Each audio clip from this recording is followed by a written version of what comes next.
looks like is reappointments to boards and commissions. And could the city clerk please read the nomination for boards and commissions?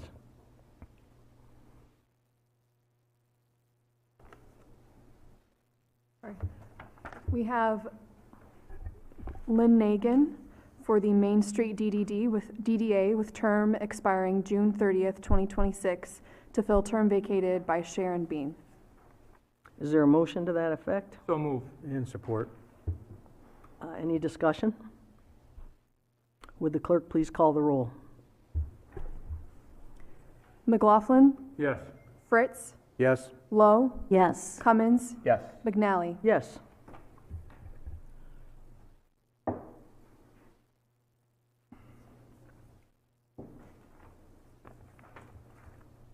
We're going to move on at that point to the approval of consent and regular agendas.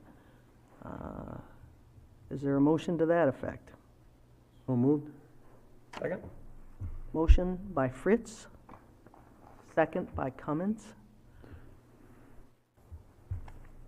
Fritz, No, hang on, Just- hang on. We've just got a motion on the floor. Any changes? Are there any changes that anyone is recommending? No. And any further discussion? Now, could the clerk please call the roll? Fritz, Yes. Cummins, Yes. Lowe, Yes. McNally, Yes. McLaughlin. Yes. At this point, I'm going to make the first call to the audience. Members of the audience may address council on any item, whether on the agenda or not. Those addressing council are asked to provide their name and address and will be limited to 3 minutes of speaking time. Council will hear all comments for future consideration but will not have a response at this time. Those not physically present who would like to call in may dial 616-935-3285. If the phone continues ringing, please remain on the line until your turn. We will take all callers. First call to the audience. Madam Mayor, my name is Ron Strang, 607 Oak Ridge Court, Grand Haven. I'm the chairman of the cemetery board, and I'd like to thank you for appointing Dennis Scott onto the board. He brings in a wealth of information as far as the privy with the city and how to deal with the city and stuff like that, and we're going to get a lot done now. I'm glad to hear it, Ron. All right, thank you. You bet.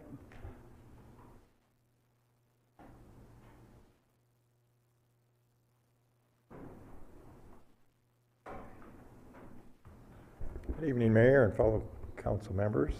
My name is Doug Vance, 100 Washington. 150 years ago this summer, there was a building at the corner of First and Washington that was commissioned as the first post office for Grand Haven. Back then, there were no cars, a lot of people milling around. They loved downtown Grand Haven. It became a real meeting place. They didn't have to worry about where to park. They just had to worry about where to tie up their horse if they rode one down. Today it's completely different. Now we have parking.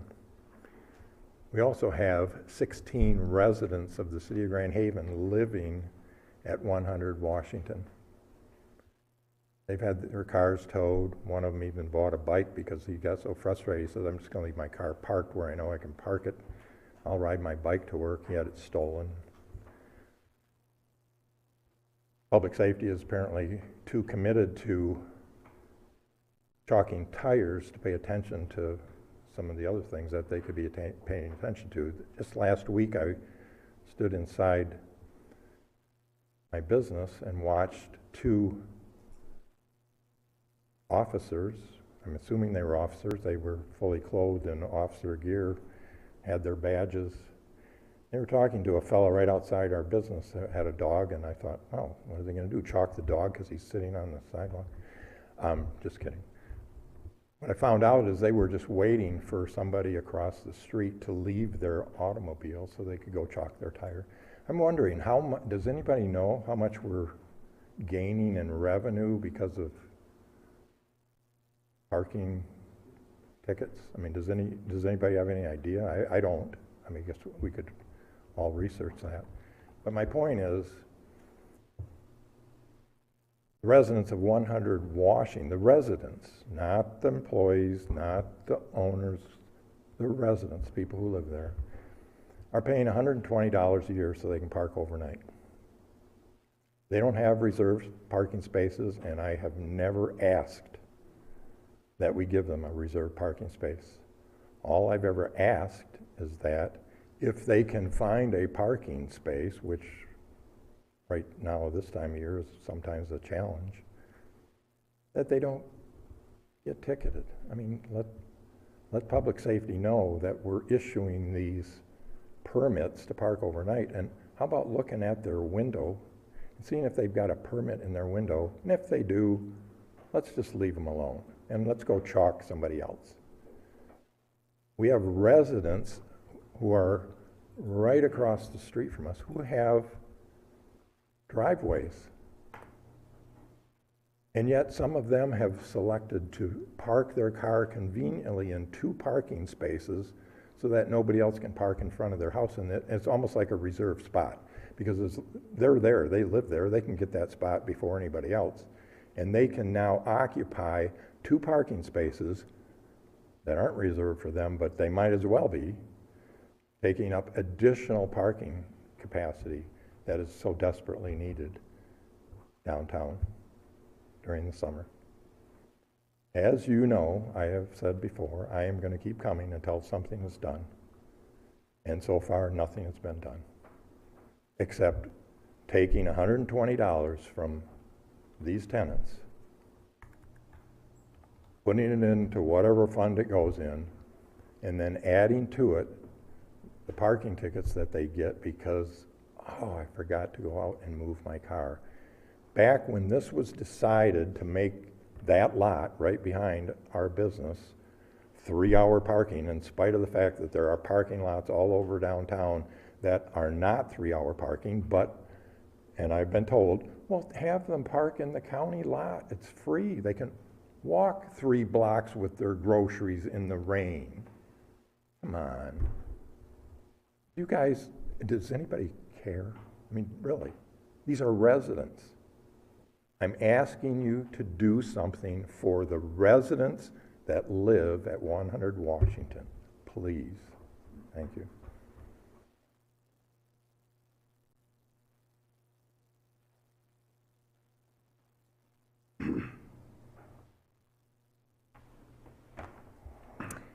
Mayor, Council, my name is Joyce Workman. For the past 7 years, I have owned Vintage Green, 7 North 7th, located in Centertown. Prior to opening my store, I worked 20 years in Christian school administration. I have both served on boards as well as worked with boards for the past 30 years. For the past 4 years, I have served on the Recruit and Retention Committee. The past 3 years, I have served on the Main Street Board, and for the past 6 months, I have served on the executive committee of that board. My formal education, I have 2 bachelor's degrees, one in public relations and one in advertising. I also hold a master's degree in management. My point of sharing this with you is that you understand my formal education, my career, and my volunteer opportunities with boards. And after listening to the City Council meeting on July 5th, I would like to share a few concerns with you. On June 27th, I sent an email to Kara, the current Main Street Chair, Jeremy, Main Street Director, and Mayor McNally. The email was to express my concern about the historical talent we are losing right now. Sharon, Dave, Pat, they leave a large hole concerning past decisions, data, and processes. I believe having that is critical in the decisions needed to move forward. Often in board meetings, I would look to these people for background information and understanding. So on June 27th, I sent that email asking if we could ask Todd to consider staying on the Main Street Board. I have not received a response back yet from the mayor. Another concern is how the Main Street Board was discussed during the meeting. We have strong committees that are doing their work. And as a board, we are then tasked with carrying on those goals and objectives forward. I strongly disagree with the statement that our board is being led by Kara or Todd, who are both attorneys. As a board member, I would like to assure you that I am asking questions, learning, understanding, and always keeping in mind what is best for my neighbors and the Main Street stakeholders. Not once have I voted nor made a decision that I did not feel was my own and in the best interest of other business owners in the district. In closing, I understand the mayor has the authority to appoint volunteers to boards, but Mayor, I strongly urge you to listen to those who have served on this board prior to your term. And again, I say to you, as a Main Street board member, I would ask you to reappoint Todd Anthus to the Main Street Board. Thank you.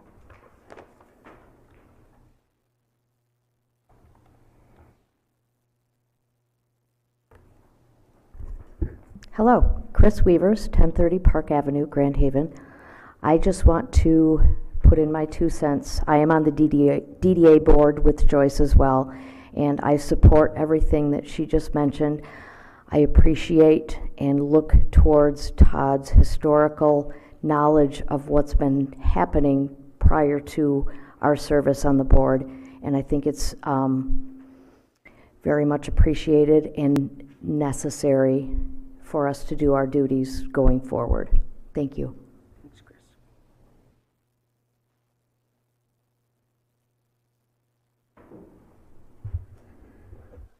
Good evening, Jim Hagan, 400 Lake. I just want to request somebody during your report out to let us know what happened with the University of Michigan. I think at the last meeting it was said that the Parks and Rec, you would follow the recommendation. I attended the meeting. They recommended that the beach was not going to be exclusive to the University of Michigan, that it would remain open to the public. I saw the newspaper article saying, oh, U of M is coming to Michigan, coming to Grand Haven. And then at the last line said, oh, the Parks and Rec said that it shouldn't be exclusive. So I'm asking, what happened? Thank you.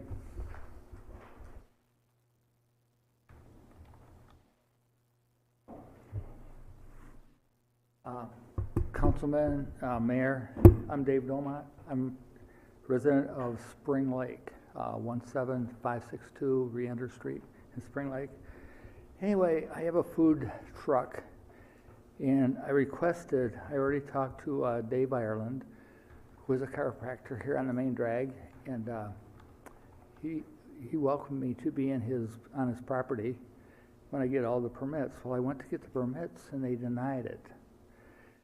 Because I believe what they've done is they misinterpreted this. And let me read it real quick. Registration for seasonal sale of goods, which mine is not seasonal, it's year-round.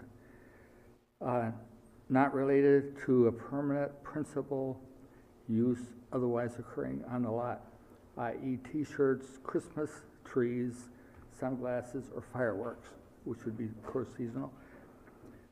Shall be effective for no longer than 30 days, which I'm okay with that. And then the next sentence says, no more than one such seasonal sale shall be permitted on a lot within a single calendar year or at a time. I think it's talking about that business or that one. They don't want them to be there more than 30 days. I don't think they're saying that Dave Ireland cannot make a profit on his property for all the rest of the year. He had it rented out to somebody for, they were there just a few days, and usually you pay him per day, this so much a day or whatever. And so, if he's not allowed to have anybody else there, then I don't feel it's right for him to be charged taxes to pay on the property when he can't make money on it. There's another issue back on paragraph 5. It says the city council may issue permits for temporary use, occupancy of property for uses not otherwise provided for in this ordinance. And it says carnivals, special events, flea markets, blah, blah, blah, small testing devices. And so I could get a permit under that also.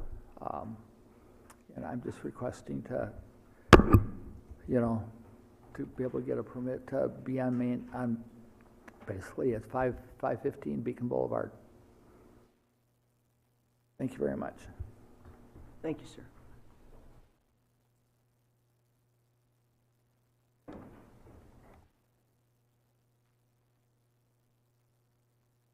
Mayor, City Council, pleasure to see you. I am speaking at this moment just about the agenda tonight. Give your Lorraine name, please, for the Birdsall, record. Attorney Lorraine Birdsall. Do you want my address?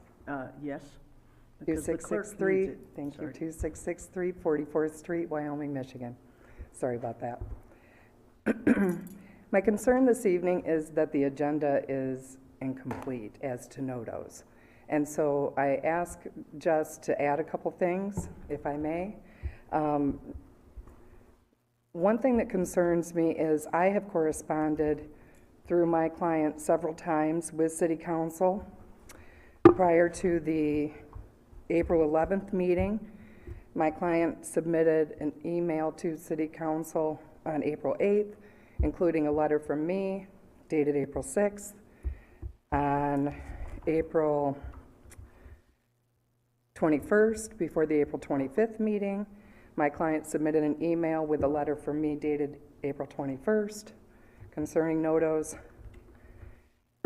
And then again, before the June 20th meeting, my client sent a letter to City Council on June 17th. My letter was dated June 17th. And as you know, in each case, my letter was very comprehensive as to the NODOs property. So just to bring a little balance to the situation, we have here an agenda that is very much showing the attorney for NODOs and his opinion, and it does not show at all the comprehensive information that I have supplied as to how the consent judgment applies to this situation.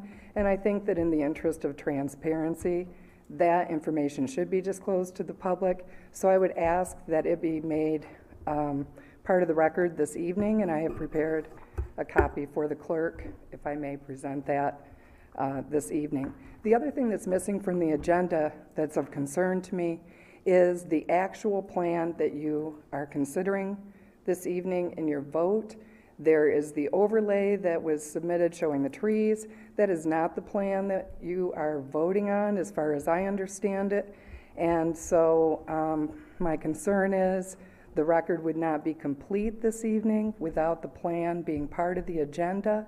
I do believe that we have captured in the email that I am providing to the clerk for the record this evening, the original plan. So perhaps that accounts for what is missing, but I do think that it's important that that be part of the minutes for today's meeting, especially since the potential for litigation, depending on what your vote is out there. And then the other thing I would like to just add is that there are some statements in the information supplied by the city manager that are a little bit misleading. I don't believe that your city attorney has advised you to approve this. As far as I know, they have not. I understand that perhaps my time is up. Shut that down, Ashley. You can finish your thought. Thank you. But I do know that the city attorney did consider, I believe, my letters that I submitted in advising you to think about what was said in my letters as you postponed your votes. And I don't remember the city attorney changing his position or hearing that at any of the meetings that I've attended and advising you specifically to vote to approve the proposed development amendment. So I think that's a little bit misleading. And then the other thing is in Attorney Van Essen's letter to you, he's indicated that Mr. NODOs did reach out to the association for approval, and I just would like to make it clear in the record that he did reach out to the association and they did not get approval from the association, and that he did not ever reach out to my client seeking approval. And then finally, my final statement on this would be that we do not find that his letter supports what you asked for, which is to explain why the consent judgment does not apply to the proposed development changes. So having said all that, may I present the clerk? And I do have a copy for City Council if you'd like also. Could you wait 1 second? Of course. Ron, is there any prohibition against adding to the record to complete the documentation? I think just for the record, I know I have seen all of the emails and letters to which you referred, and I believe all members of council have also seen all.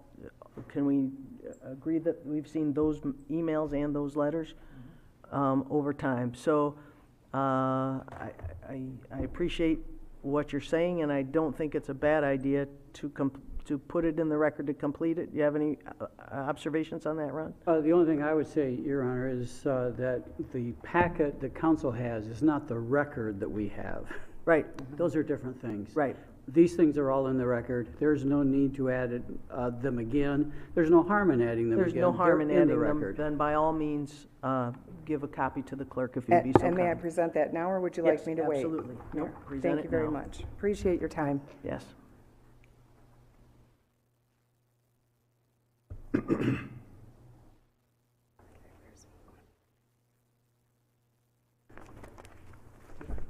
Good evening. Go ahead, sir. Thank you, Ms. Mayor, council members.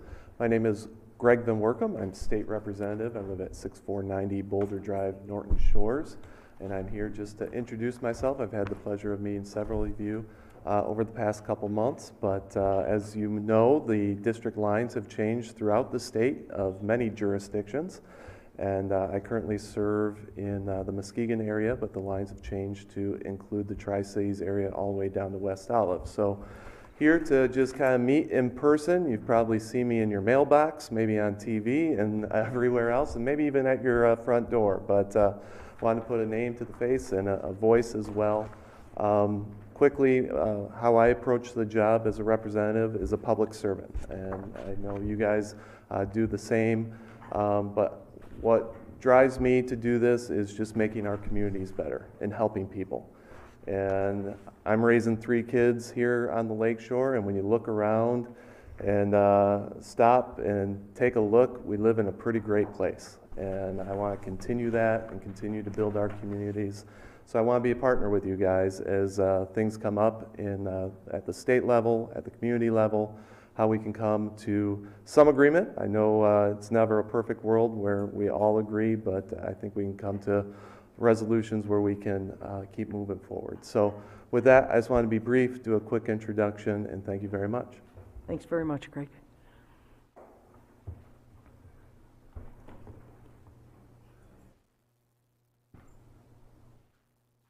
Okay, moving on. Any phone calls? Yeah, we got phone calls, Ashley? Good question, Mike. Nope. All right. Okay. Then we're down to the consent agenda, and I need a motion to approve the consent agenda as written. You want to read it first? Could the city clerk please read it aloud so people know what we're voting on? Item A, approve the special council meeting minutes of June 27th, 2022, and the regular council meeting minutes of July 5th, 2022. B, approve the bills memo in the amount of $306,220.93. C, approve the purchase of a 2022 public safety package Chevrolet Tahoe from Berger Chevrolet for the state contract price of $37,873. D, approve the emergency purchase from Parkway Electric in Holland, Michigan for materials and labor to install temporary electrical controls on high service pump number 3 in the amount of $16,825 and authorize the mayor and clerk to execute the necessary documents. E, approve the sole source procurement of materials and labor from Parkway Electric of Holland, Michigan to replace fire-damaged variable frequency drive systems of high service pump number 3 and high service pump number 2 in the amount of $250,000 and authorize the mayor and clerk to execute the necessary documents. F, approve the budget amendment accommodating the NOWS emergency purchase, moving $250,000 from cash account NOWS replacement 810-000-003.25 to revenue account refunds rebates miscellaneous 810-040-689 to expenditure account capital outlay equipment 810-540-970. G, approve a dinner event at Lynn Sherwood Waterfront Stadium for Folds of Honor Intercollegiate on Saturday, September 24th, 2022, from 7 p.m. to 9:30 p.m., set up to begin at 4 p.m. and completed by 11 p.m. H, approve a venue change for the Salvation Army's 100th anniversary celebration, moving from Central Park to the Lynn Sherwood Waterfront Stadium on Saturday, September 17th, 2022, from 2 p.m. to 3 p.m. I, approve the MSDDA sidewalk sales to be held on Friday, August 19, from 9 a.m. to 7 p.m., and Saturday, August 20, from 9 a.m. to 5 p.m., in the first 3 blocks of Washington and up the alleyways on 1st and 2nd Streets. J, approve the reoccurring special event, Walk the Beat, to be held in Bolt Park on Saturday, August 13, from 1 p.m. to 5 p.m., and waive the $200 in park rental fees. So moved. So I got a motion to approve the consent agenda as written. And second it. And motion by McLaughlin, second by Fritz. Is there any discussion? Would the clerk please call the roll? McLaughlin, Yes. Fritz, Yes. Lowe, Yes. Cummins, Yes. McNally. Yes. All right, we've got a couple of presentations. Looks like Derek Gatos, Department of Public Works Director. Good evening, Your Honor, fellow council members. I've got a couple presentations for you tonight. I hope you enjoyed your facility tour. Otherwise, I would have completed these during your work session. So the first, let's see, Safe Streets for All. Funding opportunities. All right, let's bring that up.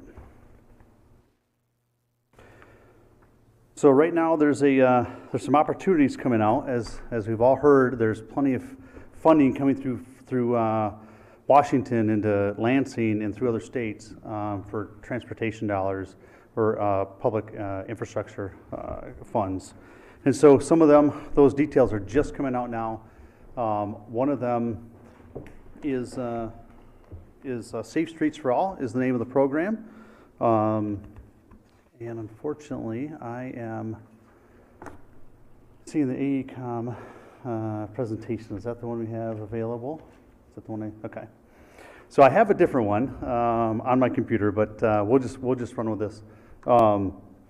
Safe Streets for All is a program that is designed, well, as it sounds, safe streets in our country, and it's actually Transportation Director has forwarded his thought about safe streets and how we make or have less fatalities in our communities. These funds are not be able to be used by state highways or in our case MDOT. It's for local municipalities, and it also has a caveat of actually, if you do we have the clicker? I can run through this.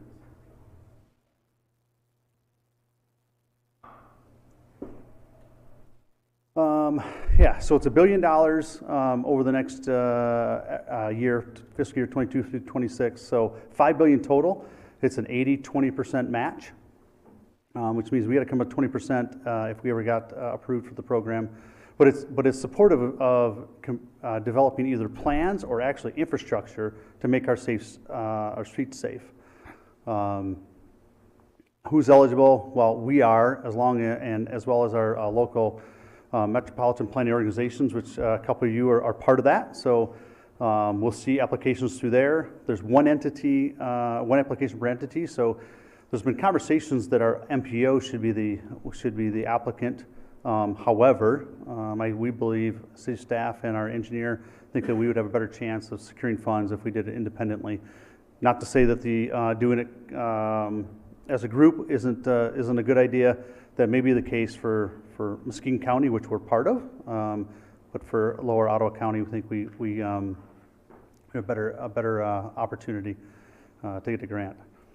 There are some, so here's a long-term timeline. There's obviously 5 different funding opportunities, and they go pretty quick. You know, you think about May of 2028, but as these things start, it rolls out quick. So application number 1. So we have five opportunities to apply for this this grant, and you know, we can develop better strategies, or we have different projects.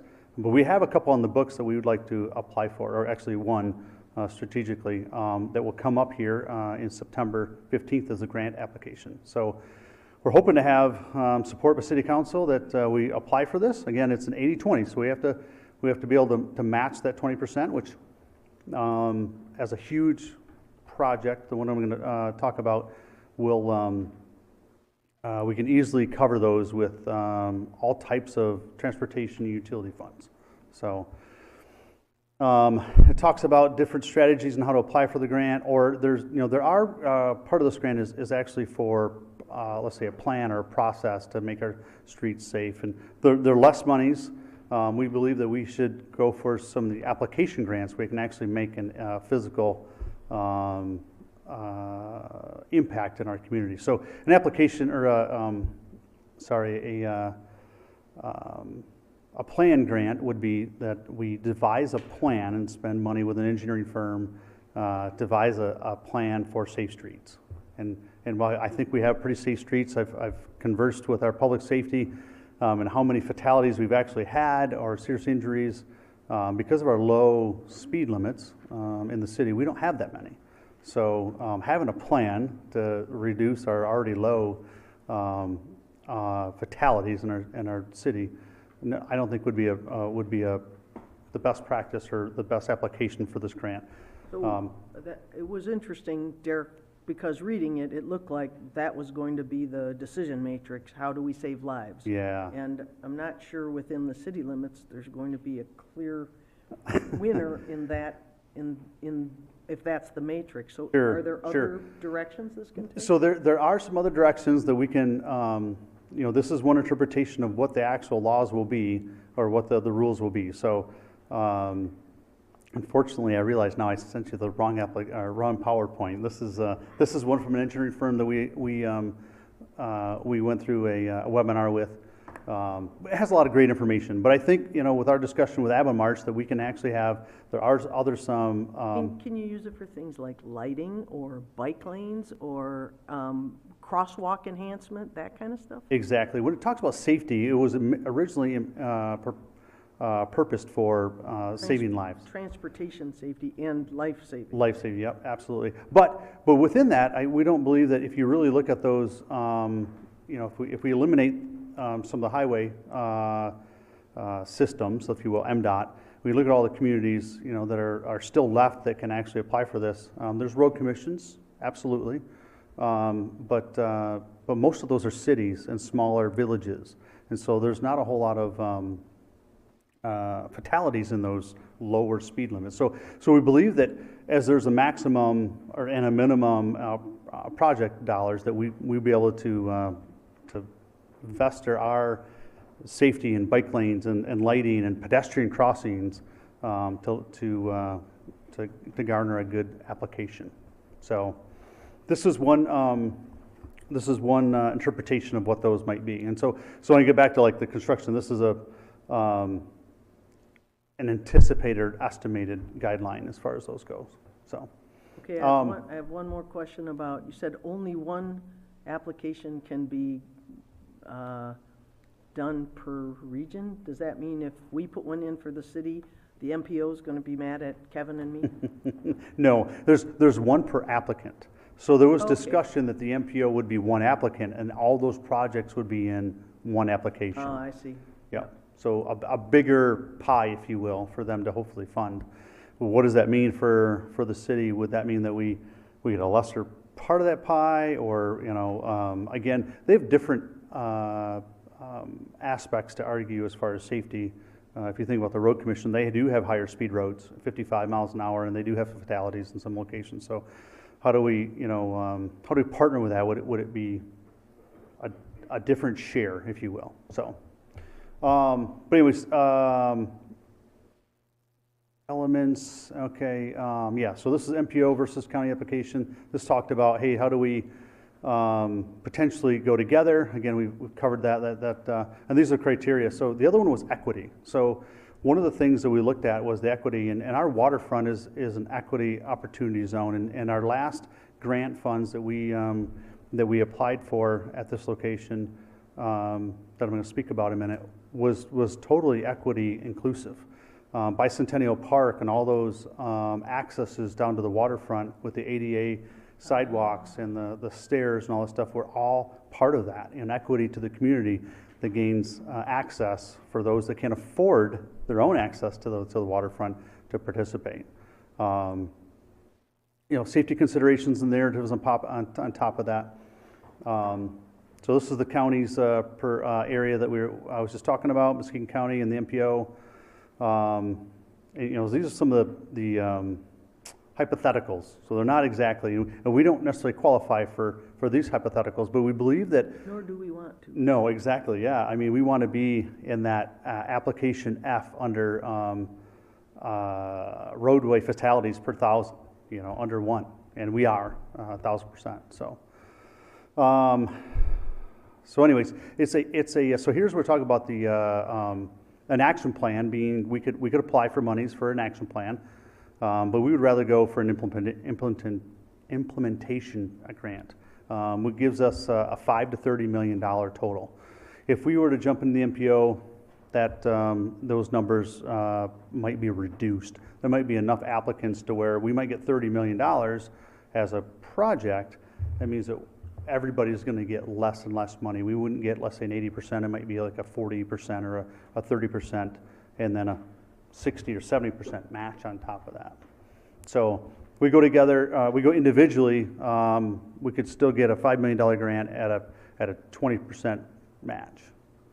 The action plans, again, way less money, something there, you're going to get a piece of paper that says you should do X, Y, Z, and we're already, I believe we're there. So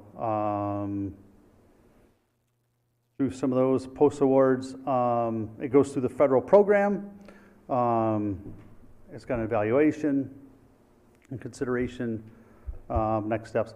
So what I'd like to do is talk to you about the program that I'd like to apply for, and we have a shelf-ready project to reconstruct Harbor Drive from Franklin to Y Drive. Franklin to Sherman has been studied with the locals and business communities down there to talk about how do we reconstruct that area. And it's not much different than it is now, but we did look at that. We spent some time with an engineering firm, paid them to help us engage the people, the clientele, the residents, of what would that look like if we had the opportunity to reconstruct that and do it with today's safety standards.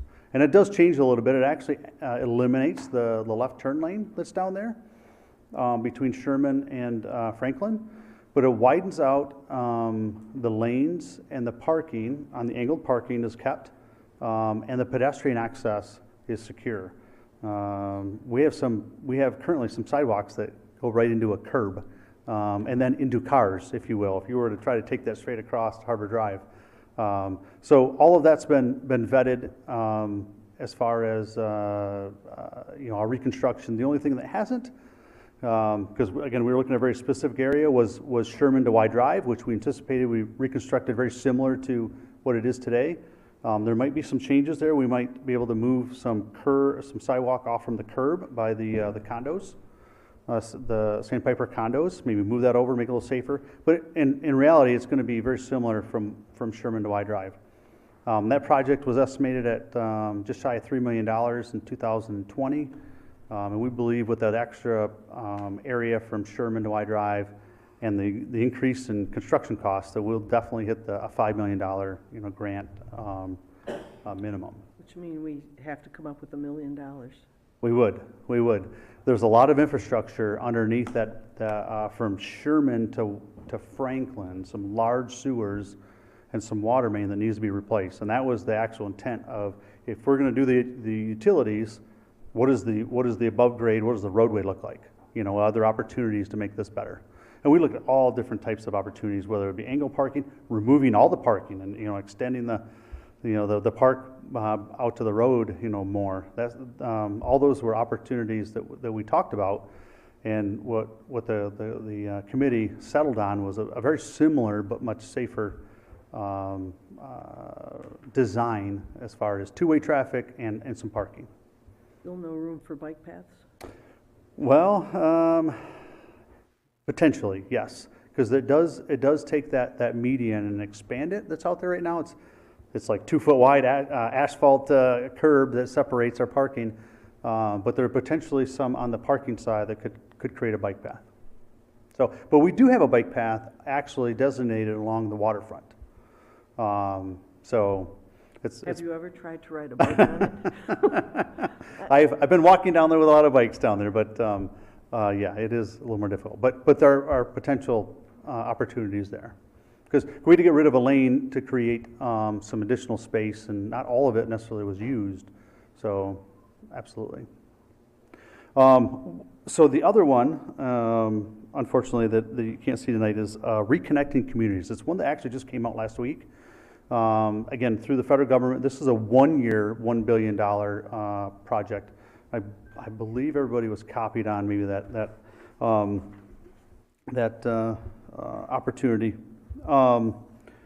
So with 1 year and $1 billion and everybody vying for those, there's going to be a lot of competition. But we believe that we have another project that's ready on the shelf to go, and that being the project from on 7th Street from Clinton all the way to US 31. And that project would entail reconstructing the entire center town in a similar manner, not identical to what's downtown. In fact, the DDA was supportive. They were part of that project. The concept of that, and maybe an area that they would go with their own DDA millage after the current downtown was paid off to reconstruct that. So again, it's an 80-20 match. That project was estimated in 2020 at like $5.6 million. Of course, that's probably going to push $8-9 million today, or by the time that would be implemented. So it's a great project. Again, meets that minimum, and it actually meets the definition of the reconnecting streets as far as reconnecting our communities. Again, we can only have one application, and this is the one-time shot. So I've reached out to Abbenmarsh to help us with those grant applications. They typically do most of that stuff for us. And that would reconstruct not only the roadway, but also the utilities underneath as well, because aging sewer and water main underneath those roads, and even really undersized mains that could prevent redevelopment, especially like along Columbus at 7th Street. So with the council's nod, we'll prepare some documentation, to go after these grants, and we just got to prepare to match those 20% minimums. We don't know if we were to say 25, that would increase our chances of a 25% match to gain the grant. That's not necessarily mentioned. A lot of times those are factors in which we the grant awards are considered. So right now we're thinking of it as an 80-20. I think these are our two best options. They're options that really need to be done. We've had them on the books. They're on our capital plan. It would be a great way to try and get some infrastructure completed. Now, realize we're applying, this Connecting Communities isn't due until October. So we'll make sure that as that application comes through and it's finalized, that the council will see those applications. And it doesn't say when they actually will award those. So, like, when will we know? We don't know that necessarily right at the moment. The Safe Streets for All is 5 years, so we'll get into a rhythm and prepare, hopefully, for if this doesn't necessarily qualify, if it ranks really low, we'll look for another project that just might rank better. Another one that's been mentioned is actually Beacon Boulevard. From Jackson to Robbins is to increase maybe lighting and landscaping and vision, pedestrian access, all that stuff. We're not at a point to necessarily apply for that at this point. We're in the middle of or in the beginning of an MDOT study with them. So maybe this fall or this winter, when we start getting some of that back, that might be a better application, or it could be their next application. So those are just a presentation on 2 applications. We believe that we can get hopefully millions and millions of dollars of federal grants that are out there, and people here that at least we're trying, and we'll do our best. I think that's excellent, Derek, and I think everybody appreciates that. Avon-Marsh has been, I think, very successful for us in helping us secure grant dollars, and I think everybody at this bench would say if we can get any piece of that, it would be a good thing for the city. Absolutely. Madam Mayor, Yes, Karen. questions? Yes, absolutely. In terms of sources of funds for the matching, what are you looking at? You said you had some plans for some of these shelf-ready projects in your budget for the next, or anticipated, but I'm just asking. Sure. So we have 3 utilities typically that are participating in a full reconstruction like Fulton Street's going on right now, and that's the street fund, the water fund, the sewer fund. So in the case of both of these projects, we have water and sewer, which would typically take up anywhere from 40 to 60% of the cost of the project. Okay. So like we would, if we got a 20% match, the water and sewer fund would see a huge relief, and the street fund would see typically no impact. Okay. So we would apply that to the street fund, which is not nearly as healthy of a fund with the revenues we get from the state and gas tax and, tabs. So water and sewer funds, if they each paid like 10%, they would both be definitely positively impacted by only paying that. And we do have some funds in the water and sewer as we've raised rates over the years to anticipate, reconstruction projects like Fulton or even these ones. We try to partner those dollars with grant monies. So, does that answer your question? Right. Yes, it does. I'm just still, we still owe a discussion for our finance manager about the sources of funding long-term for the pension. And so I just wanted to make sure, we still have to come back to Emily on that, how we're going to solve that. So I wanted to see how you anticipated this, being covered. So additionally, one other opportunity we have to use funds is the infrastructure millage that just started to be collected. We passed that in 2019. It renders about $660,000 a year annually. And in 2028, we'll gain another mill, another $660,000-ish, so about $1.2 million on top of those water and sewer funds. We're hoping, again, when that millage is fully implemented, we're sitting at about $3 or $4 million, and coupled with grants, MPO dollars, federal, state, all that stuff, that we can get $5 to $6 to $7 million a year in reconstruction funds. That's what our system, our road system, our water and sewer system needs. So there's a couple $500,000 or more annually that we haven't programmed yet. We're going to be programming that, and if we get opportunities like this is what we really need to use it for. Great. Thanks, Derek. Brian? Yeah, that's a really good explanation, and I just want to thank staff for really your foresight, because I remember a few years ago sitting in this room looking at these big, long, because the plans were so long, they really took up multiple tables, but at the time you were telling us exactly this, that we need to have these plans now ready to go for when there's funding opportunities. Nobody would have expected this kind of funding opportunity, but so I appreciate staff's foresight, and I think it's another good example for our council to look at when we start digging away at our general fund balance for operational related reasons, instead of saying, hey, we have a fund balance here that we can use to match grant dollars and get a return essentially on that investment. That's why we want to maybe maintain some of those fund balances at a healthier level. So thank you. Yeah. Kevin? I'm good. Mike?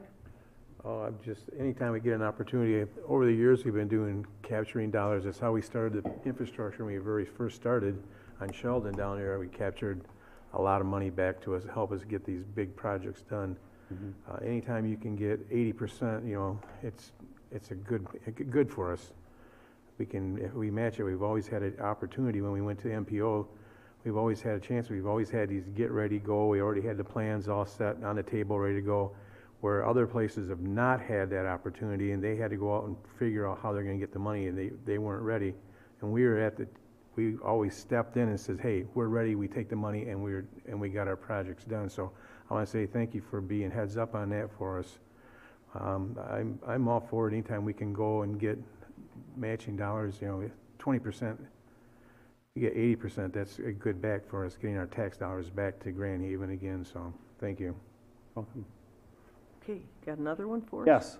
Well, just to tag onto that, Councilmember Fritz, is that our 100% grant on lead service lines, I'm pretty proud of Ava Martian in helping us obtain that, which is currently going on $3 million in that. So I'm trying for 100, and we'll take 80. So. So the next project update I just talked about is the Harbor Island, former J.B. Sims generating station. Actually, I misprinted. This is actually number 3. We did almost 2 within like a month. So this is the 3rd. And I apologize for not getting you on sooner. Thank you for the reminder of that. We have to call it former J.B. Sims generating station. I asked that recently to our engineers, and they're like, that's the legal term, and necessarily we have to abide by federal law. So you'll see some changes coming up in our communications as we name that. But this is Harbor Island. This is what we're talking about. So activities today, we have a communication plan from HDR. They were contracted in April to help us. We only funded that a portion of it. It's about $46,000 for them to help us create a community action plan or a community action group, and help us bring up a website and some social media. But a lot of the stuff we're actually doing in-house. We decided the proposal was like $150,000 roughly. We did the bare minimum at about $46,000. So a lot of the stuff is internal staff trying to absorb that workload. Myself, our IT coordinator, Ashley is a big part of that as well. But as far as the activities, the Community Action Group is set to kick off July 27th. There's like 14 members of that. Just working on that today with some of those members. And we'll put all that stuff on the website. Everything that they get, everybody else, the public will be able to see as well. The BLP has transitioned all known documents to HDR in the city. There was a little bit of a gap there at first, and so we've corrected that. We continue to work on the administrative consent order with the Attorney General's office. We believe we're working well with them. Everything's going well. There's a lot of details that come out in those ACOs. So our attorney out of Ron's office is fantastic, by the way. She knows her stuff and is really representing the city and the BLP well. Our non-CCR plan has just recently been approved. And in tonight's agenda, we'll talk about sufficient funding for that. The website was complete. Actually, we got it up and running on Friday. We got some more details to put in there. But we wanted to make sure we got that information out there. And then our draft CCR plan has been turned into Eagle.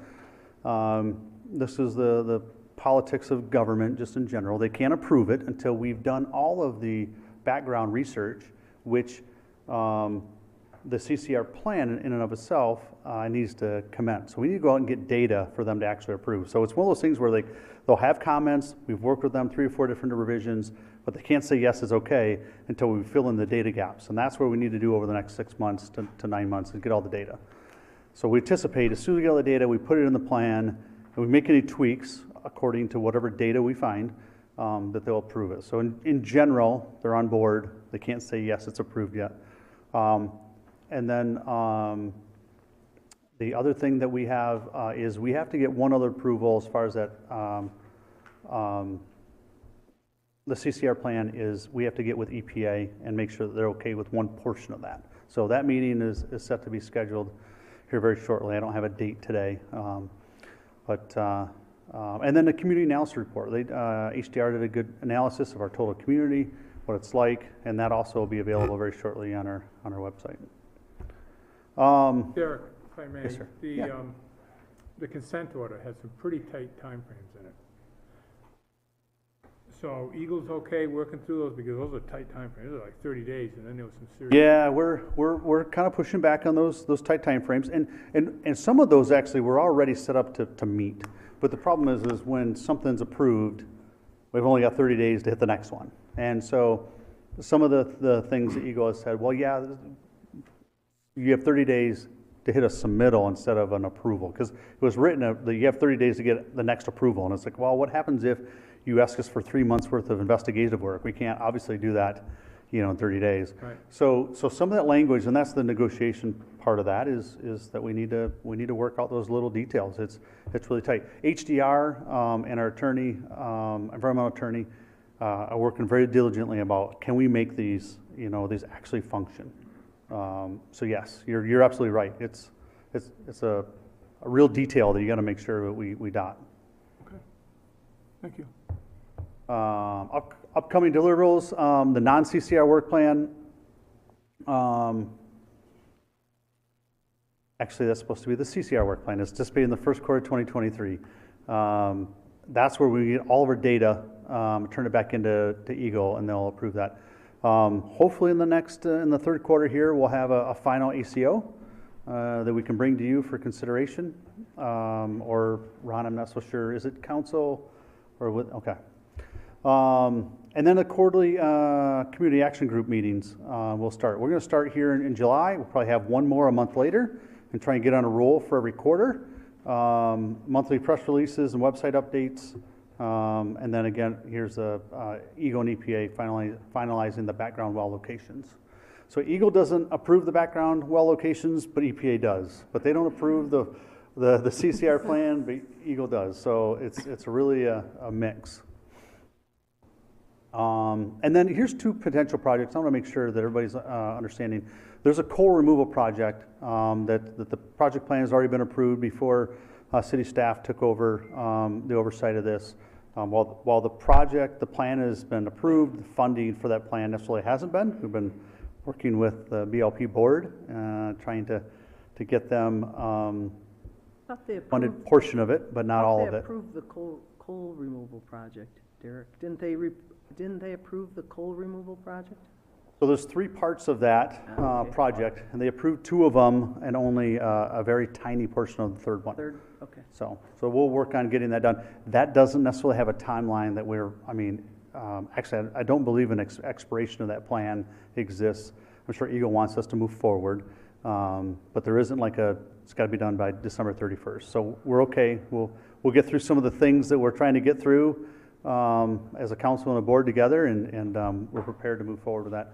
The substation drainage project, the BLP has a drainage problem on that substation, and Eagle's been involved with some preliminary plans and ideas. So I'm just kind of the middleman going back and forth, trying to make sure that happens. But if you see some activity or some approval, I think the BLP board actually approved some funding for a contractor to go do some work over there. We're trying to get that taken care in 2022. So as far as activity on the island, that's maybe what you would see. Derek, do you know how much the cost is for the full BLP funding? Do you know how much? As far as the coal removal? Yeah. Do you know how much they have to come up with? Well, I was, if I recall correctly, the plan that I proposed was like $126,000, and they approved like 15, 20, somewhere in that neighborhood. I can get you the actual details on that. That's close enough. Okay. Well, they did approve 1.1 million in engineering services and actual construction costs. So. Okay. But. All right. Yeah. Thank you. Mm-hmm. Oh, yes, questions? A little bit more. I'm just not. This is the first I've heard of the substation. Is this the new substation area? So what do you mean when you say there's drainage issues? Like, is there? Yeah. So the original substation was expanded 4 years ago. I remember reviewing that as far as our site plan review team. And as the plant went down, and there's some additional infrastructure that needed to go to connect to the grid, and I'm not a BLP expert at all, but they need to expand it. So when they did, they expanded it, and there's, the site actually is kind of low compared to the rest of the site. So the water kind of drains towards it, and it's right next to, right actually in between impoundments 1 and 2 and 3. So 1 and 2 are on the east side and 3 is on the west side. So you have this great big old clay liner on the west side, and you got the old kind of marshy where they pushed CCR materials into on the east side. But it takes up pretty much the whole area. So when we look at that site, that area being low, all of this, I think it's like a $5 million substation that's placed on that location. It's just low to the site. So when it rains, they have some drainage tiles and stuff like that, some mechanisms. But as they expanded that, it's not a good thing for that thing to flood, for them to stand in it and work on electrical equipment, as you can imagine. So they've hired Golder to help design an actual drainage plan. Now that drainage plan won't necessarily take care of the island or that area if it floods because of rising lake levels, but it would help tremendously, from my understanding, if it was a rain event. And those would basically be diverted away from the substation, just around the area. And of course, HDR has been actively involved in that. We don't want it to impact any other environmental things we have to do. Eagle, 2 different divisions of Eagles have been actively in discussions with, what do you think, before we actually made a application, let's say. So glad to hear that everyone's working together on that. Yeah. On the administrative consent order, I just want to make sure that we're clear that these were for coal combustion residual related violations that occurred before. Our city staff kind of took over this project with HDR, just so nobody's thinking that we've had some issues with our new firm or our city staff or anything like that. But we're all working to come to a resolution on those enforcement notice violations that did occur in the past to make sure that everything's kosher going forward. But the piece I wanted to really touch on, Derek, and I think it's important that the community is aware of this. In fact, maybe I've been a little bit, loose with the foregone conclusion here. So as we've talked about the PFAS-related issues on the site, we've all kind of made maybe some assumptions that they were from the old dump materials. And the approved work plan by Eagle that was prepared by, I think Wood was the consultant with HDR. Just want to read a paragraph real quick that I think was really interesting. It says, the PFAS analytical results indicate that municipal solid waste may be the source. However, there are no concentrations with the magnitude indicative of a source area, i.e. exceeding 1,000 nanograms per liter. In addition, some of the boring logs that showed trash had either PFAS concentrations not detected above laboratory detection limits, and they cited monitoring rule 7, or detections not exceeding any criteria. They cited a few examples there, suggesting that the trash may not be the PFAS source. The PFAS analytical results for piezometer 13, located at the west side of the site, closer to the river, so essentially the JP Sims, the generation site, showed the highest PFAS concentrations, including the precursors indicating a PFAS source or a source is closer to that location. The boring log for that piezometer did not show any trash component within the soil column. So essentially what this work plan says is that they're going to evaluate PFAS concentrations across Harbor Island and to locate the potential sources. They're still going to evaluate historical conditions and see if there's a link. They're going to test whether there's a link between the historical dumping operations and PFAS, and then determine if there's any correlation between the surface water concentration issues and the PFAS concentrations that are on the site. So I just think it's important to point out for myself, for our community, that there's still a lot of investigation that's occurring. In fact, that's exactly why I think we want the BLP to be partners with us as we at least do this initial investigation on the PFAS to say, hey, let's split the cost. We're not exactly sure what the source is, so let's work together to find the source and determine what the cause is, and then we can tackle it from there. So, absolutely. And that's what I presented to the BLP board back in May, is that we don't know.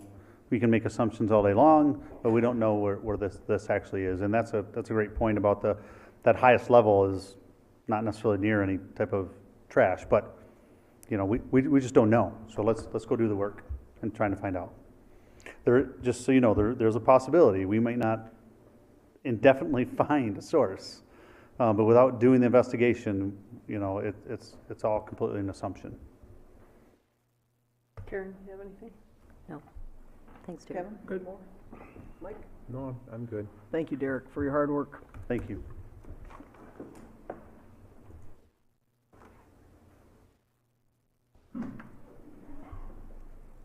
Okay, moving on to new business.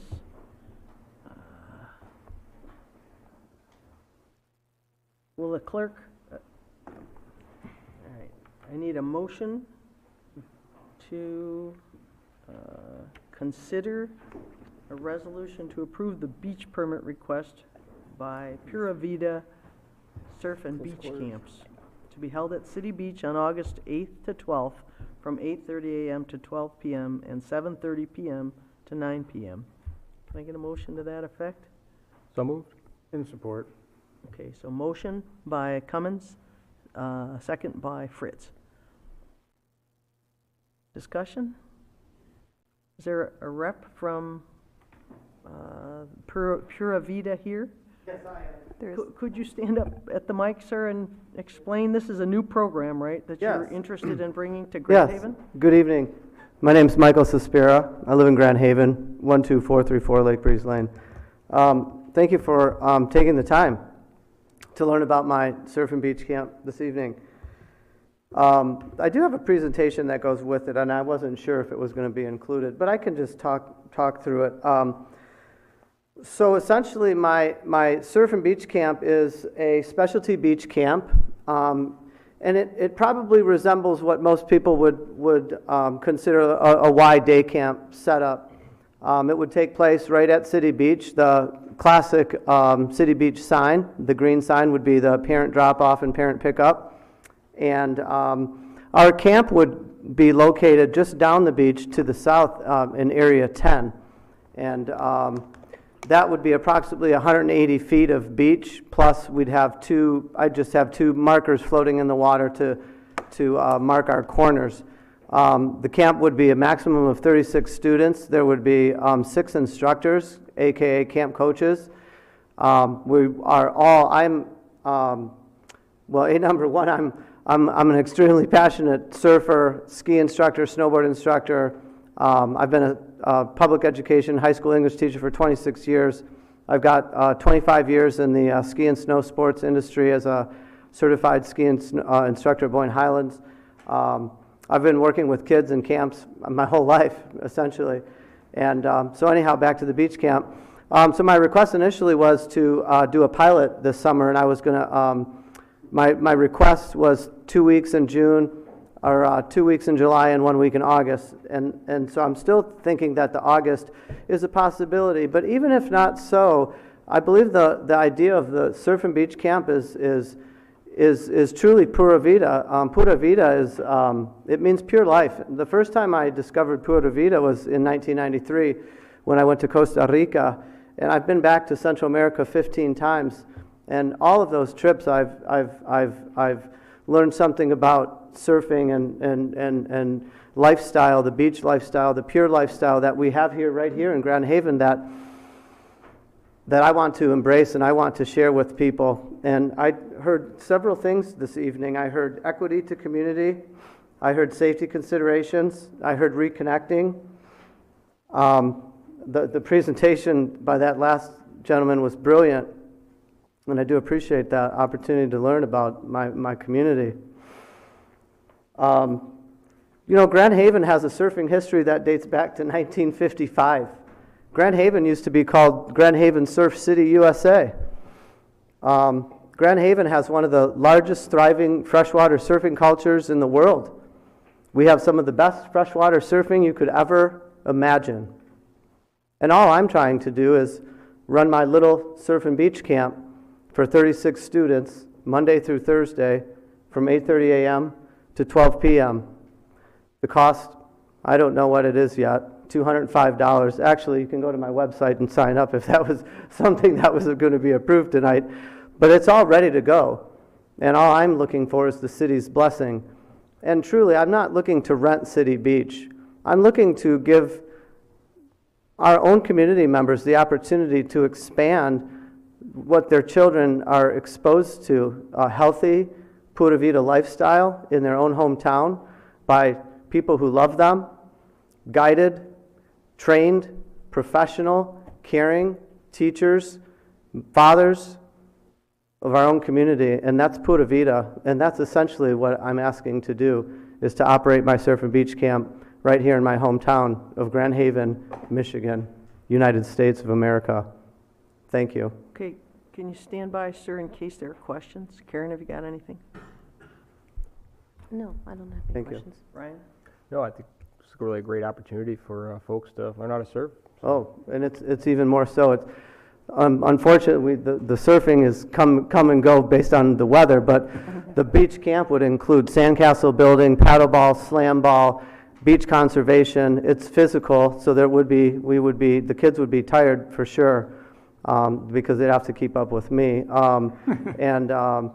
But it's truly a surf and beach camp. It's a lifestyle camp. Kevin, Oh, anything? Thank Mike? you, thank you for. Thank you. Mike, anything? Well, I got a little bit of history about the surf here in Grand Haven, so yeah, it goes back quite a few years. I remember my friends in that surfing there all the time, and they're still doing it yet today. Some of the people we know here, the Pushaws, Bob Pushaw. Yeah, Bob and his brothers and everybody else, all of them were all surfers. We all hung out together, so it's a great opportunity for kids to learn, and it's always a fun time. It is. And as long as they do it correctly and know how to surf and how to. Lake Michigan, when it gets angry, it will take who it wants. This And we had is a good example that just happened recently. I here. know. So you got to have respect for it, and if you teach them with surfing, you teach them how to respect the water too. So, thank you. Thank you. Okay, I had a couple questions. So you're not asking for exclusive use of any Oh section gosh, of the beach? no. You're just No. basically looking to For a take this space. group down? Correct. And Zero impact. We wouldn't have any are you permanent gonna, setup. are you gonna set up tents? No, there would be just an easy up, kind of like a tailgate tent at the beginning. So I'd pop that up, parents would come in, and it would be very quick, probably a wristband situation, but parents would, they'd have to sign in and sign out for security purposes and all that. But just on the beach, we'd just have a couple of feather flags and then floating buoys in the water. And then everything that I would bring is in a bin, except for the soft top surfboards and boogie boards. And, if we're flying kites that day, of course, we'd use our space as necessary. But I've been on City Beach. I've kind of patrolled it most of the summer, and I've got some photographs, and that my presentation actually showed that. I'm more than happy to include that at a later time. But from a use standpoint, that time of day looks really good right now. So there's not a lot of traffic over there. It's basically, it abuts the south corner of the condos and the north corner of Nodos. So it's almost it's almost in that wash where the drainage pipe comes down. It's actually a really good place because not a lot of people are hanging out there. Yep, I think that is a good place to do it. Shoot, I had one more question. I think I've lost it, so I think you're safe. I'm sorry, I interrupted. No, it's okay.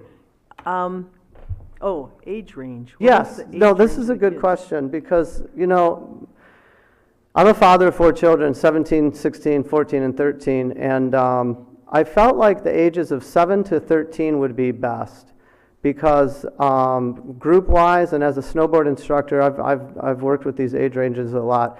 Any younger is problematic, and any older, there is no business for them being in that group because I think their brains have developed and they're on to different things. But so many adults have been asking me about it too. So the camp that I'm really wanting to focus on, that evening was just thrown in there, and I don't even know if I was granted that I would.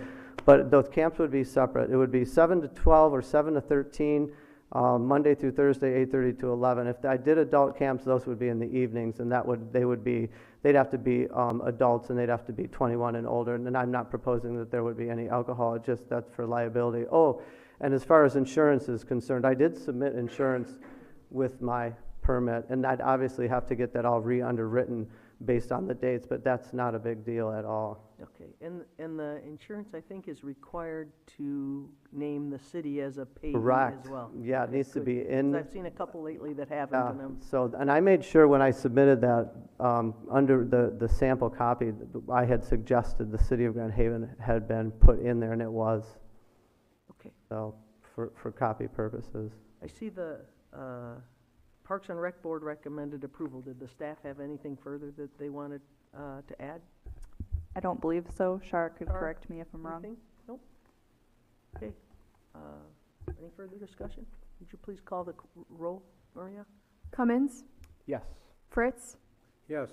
McLaughlin, Yes. Lowe, Yes. McNally. Yes. Thank you very Congratulations, much. and thank you for doing this. All right.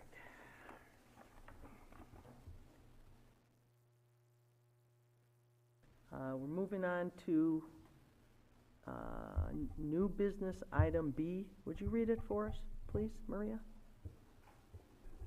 Consideration by City Council of a resolution to approve the Pedro's Pig Roast event requesting to be held at City Beach on August 20th, 2022, from 12 noon to 6 p.m., allowing amplified sound and use 4 parking spaces and waive park rental fees in the amount of $750.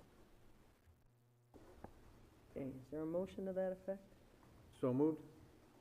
Is there support? Second? Motion by Fritz, second by Cummins. Discussion?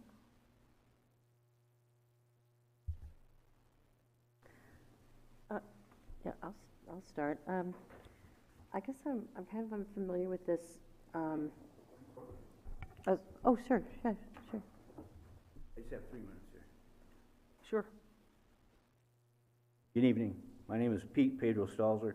I'm the host of the world famous Pedro's Pig Roast that's been held in City Beach since 1991.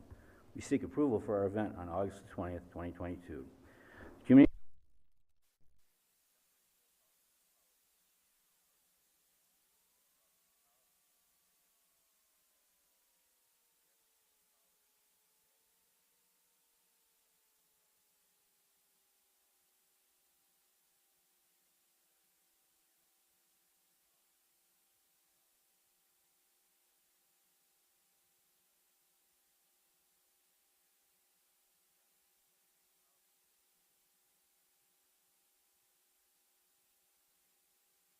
Beach.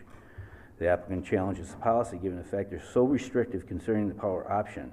It's singular, with city department direction, has no city ordinance backing, and apparently no waiver policy. The policy would cost the applicant 2.5 times the amount of money than all other city certified policy documents and county permits, liability insurance combined for the event.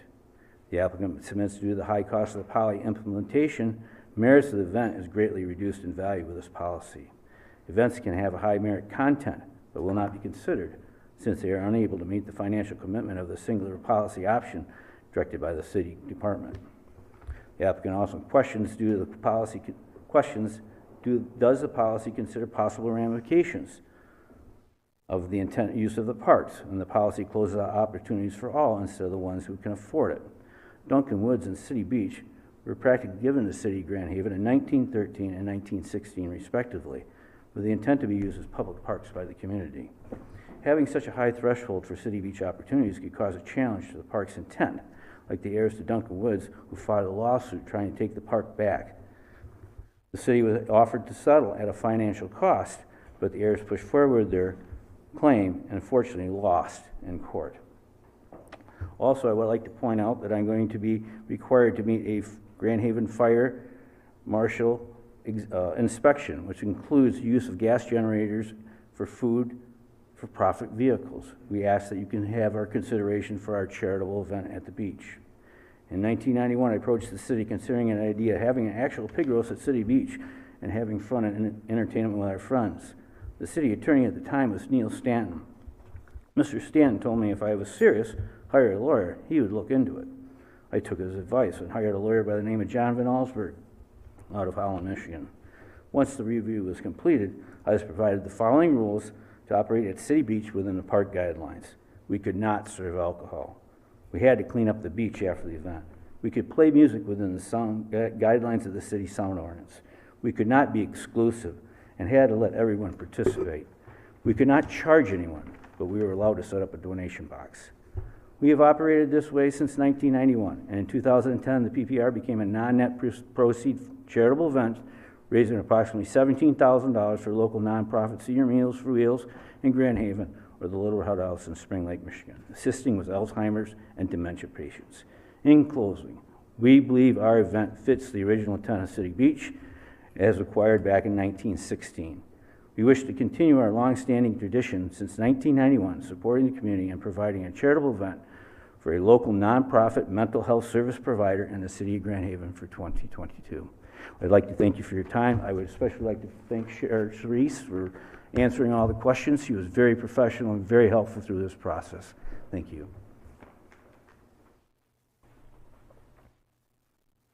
You might want to stay there in case there are questions. Karen? I'm just looking here, and I guess my first question was really for you, Ashley. We don't have Parks and Rec Board review of this or approval. Did they review it? My understanding is they did review it, but did not approve it. Did not recommend approval. They did not, okay. May I ask, did they give a reason? Excuse me. Did they give a reason? Yeah. What was your reason? I believe it was the use of generator. Shar, Which I'm challenging the policy on. correct. Shar, if you could. I got a question. Our facility out there has power at it, for the bathrooms and that. Is there power there? In the building, yes. And does the people that rent that pay the electric bill there, correct? Correct. Is there a possibility that maybe you might be able to work with them and have a set fee to use electricity and not use a generator? That's a possibility. It would just be a matter of appropriately covering that extension cord so there was no liability or hazard. Want an extension cord across the beach? Well, how far are you going to go? Are you running the spots at the very end, way down at the very end, or are you being close to the building? We're not going to be close to the building. I mean, we just have City Beach, and we usually come out about 4 spots where we set up our stuff. And that's where you use the power at, correct? Yeah, we used to hook up to the pole. Well, before the pole, we used a gas generator for years. We only used the I do power. remember using the gas generator. I've been out there. And just, we've only used it for a couple of times when you actually were providing it. I was just trying to figure out a way of making it easier to handle for yourself. If we could get it closer to the building, if you could work with the other people and that, you could use the power from them. Instead of having to run another pole. That way we can have to get away from that ordinance of the gas-powered generator, because it's changed since the time when you first started. Mm-hmm. All the rules, everything has changed. It's crazy now, but it has. We understand and we respect for safety that. reasons. I guess the only question is how far the distance from the building to run the cords to the stage? And we run a lot of cords. I've been down to different things down at the waterfront. There's cords all over the place, so. I'd look into it. I just know what I have in my possession, and they're like 12 gauge, the big thick ones, but I don't know if I got 300 feet. Oh, I didn't mean going that far down. I'm saying closer to the building.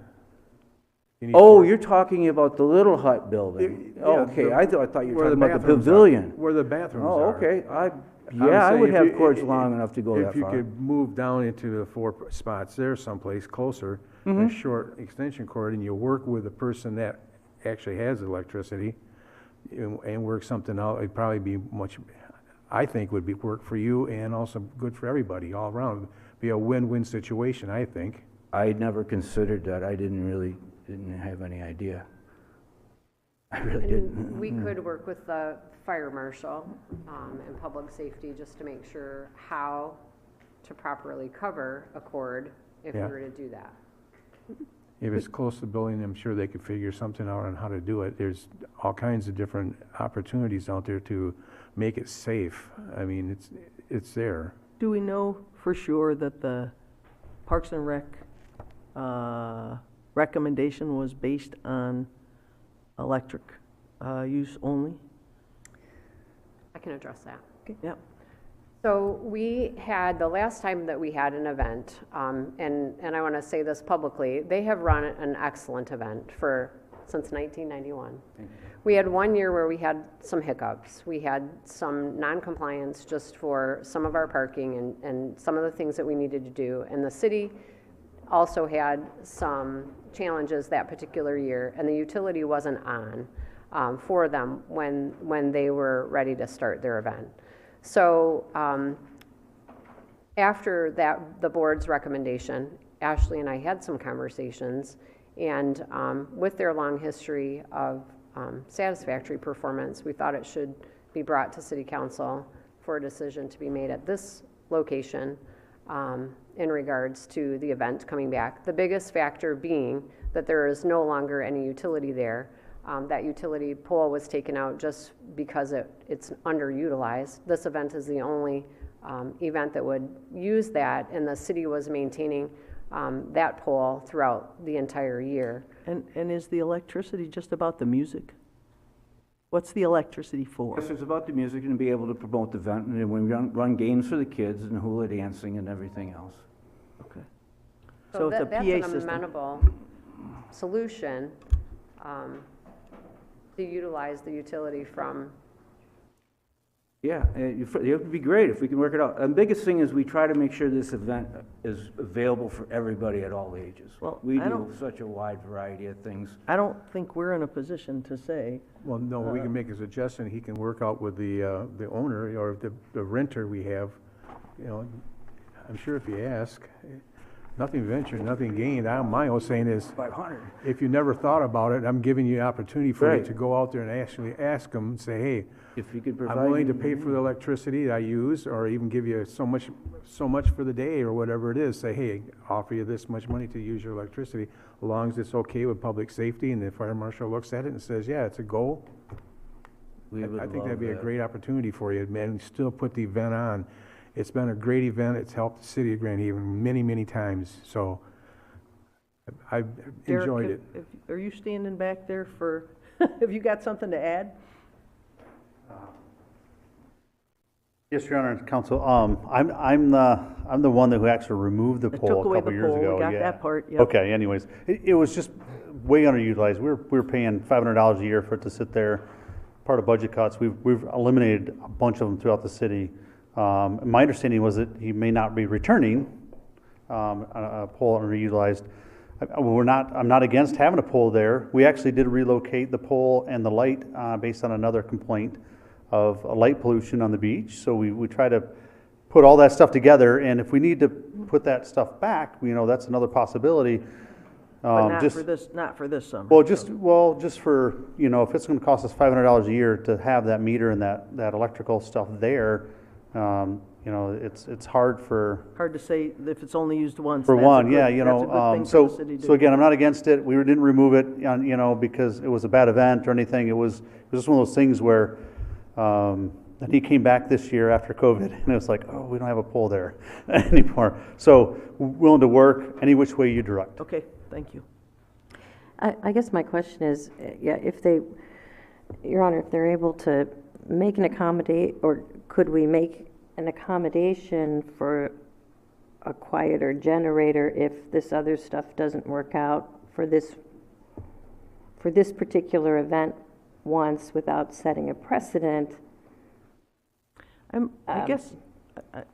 I'm just asking asking the question because it's a good question. I'd like to and- say yes, but if all these things, right, so that we can look to solve the longer term problem, because I don't know that we want extension cords on beach as a regular. To get through this, it would be if it's acceptable for now. Right, to In the just meantime, accommodate. we can put a pole in, but we're not gonna have, I don't know.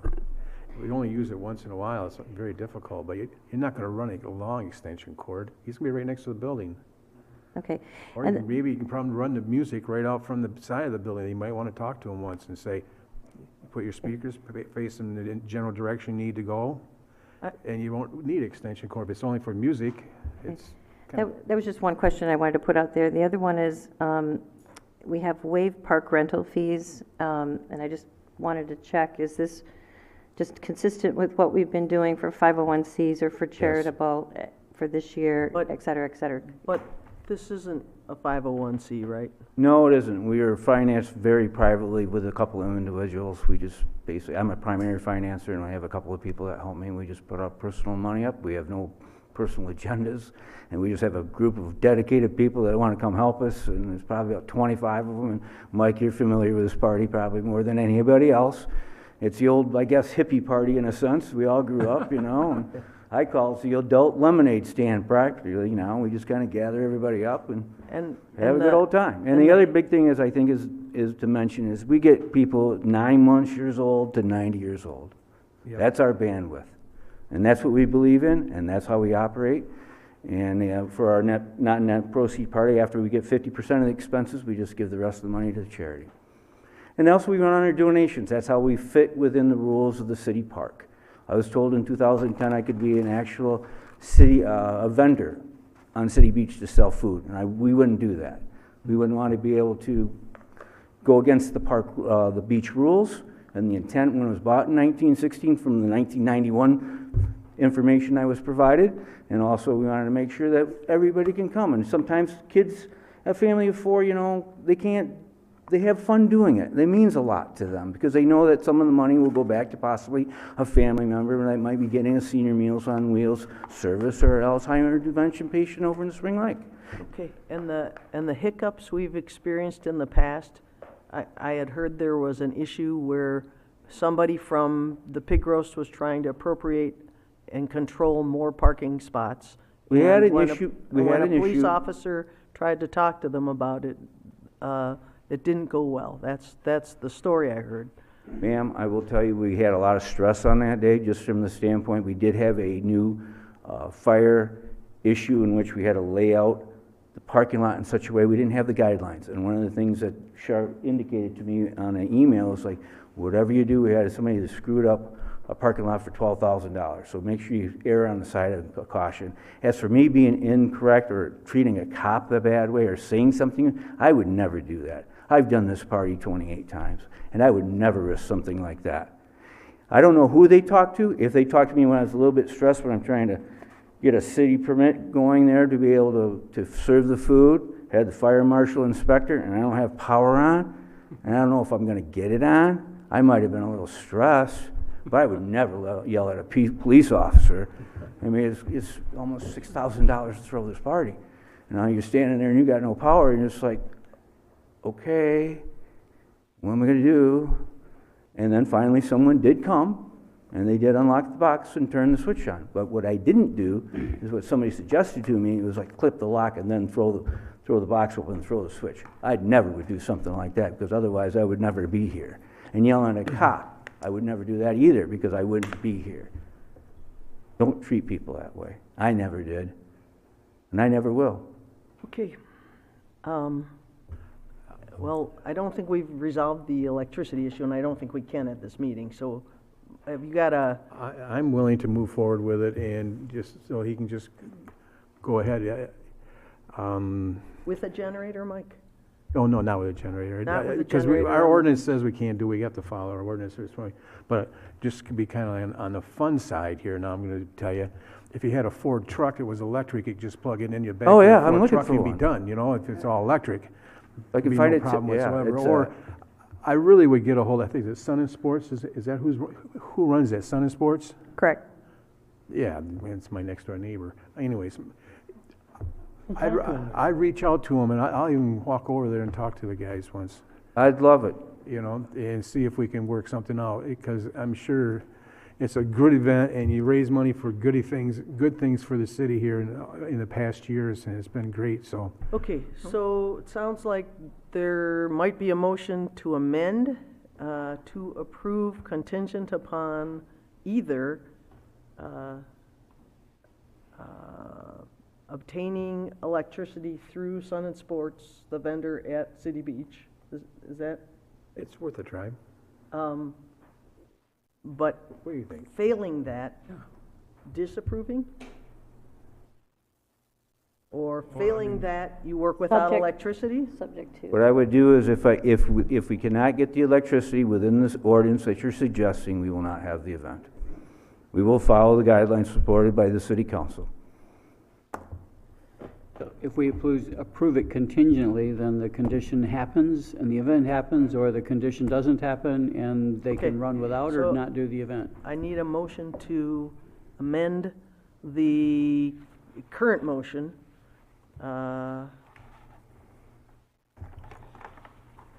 to approve the event contingent upon, I would call it shore power being obtained from Sun and Sports. From That- from the rental, yeah. Yeah, okay, so do I have a motion And to that second. effect and a second? Is there any discussion on that? So we're gonna vote on whether or not to amend the motion. And would the clerk please call the roll? McLaughlin, Yes. Fritz, Yes. Lowe, Yes. Cummins, Yes. McNally. Yes. And now we need a vote on whether to approve the amended motion. Fritz, Yes. Cummins, Yes. McLaughlin, Yes. Lowe, Yes. McNally. Yes. We thank you very much. We appreciate your time. We will do you proud.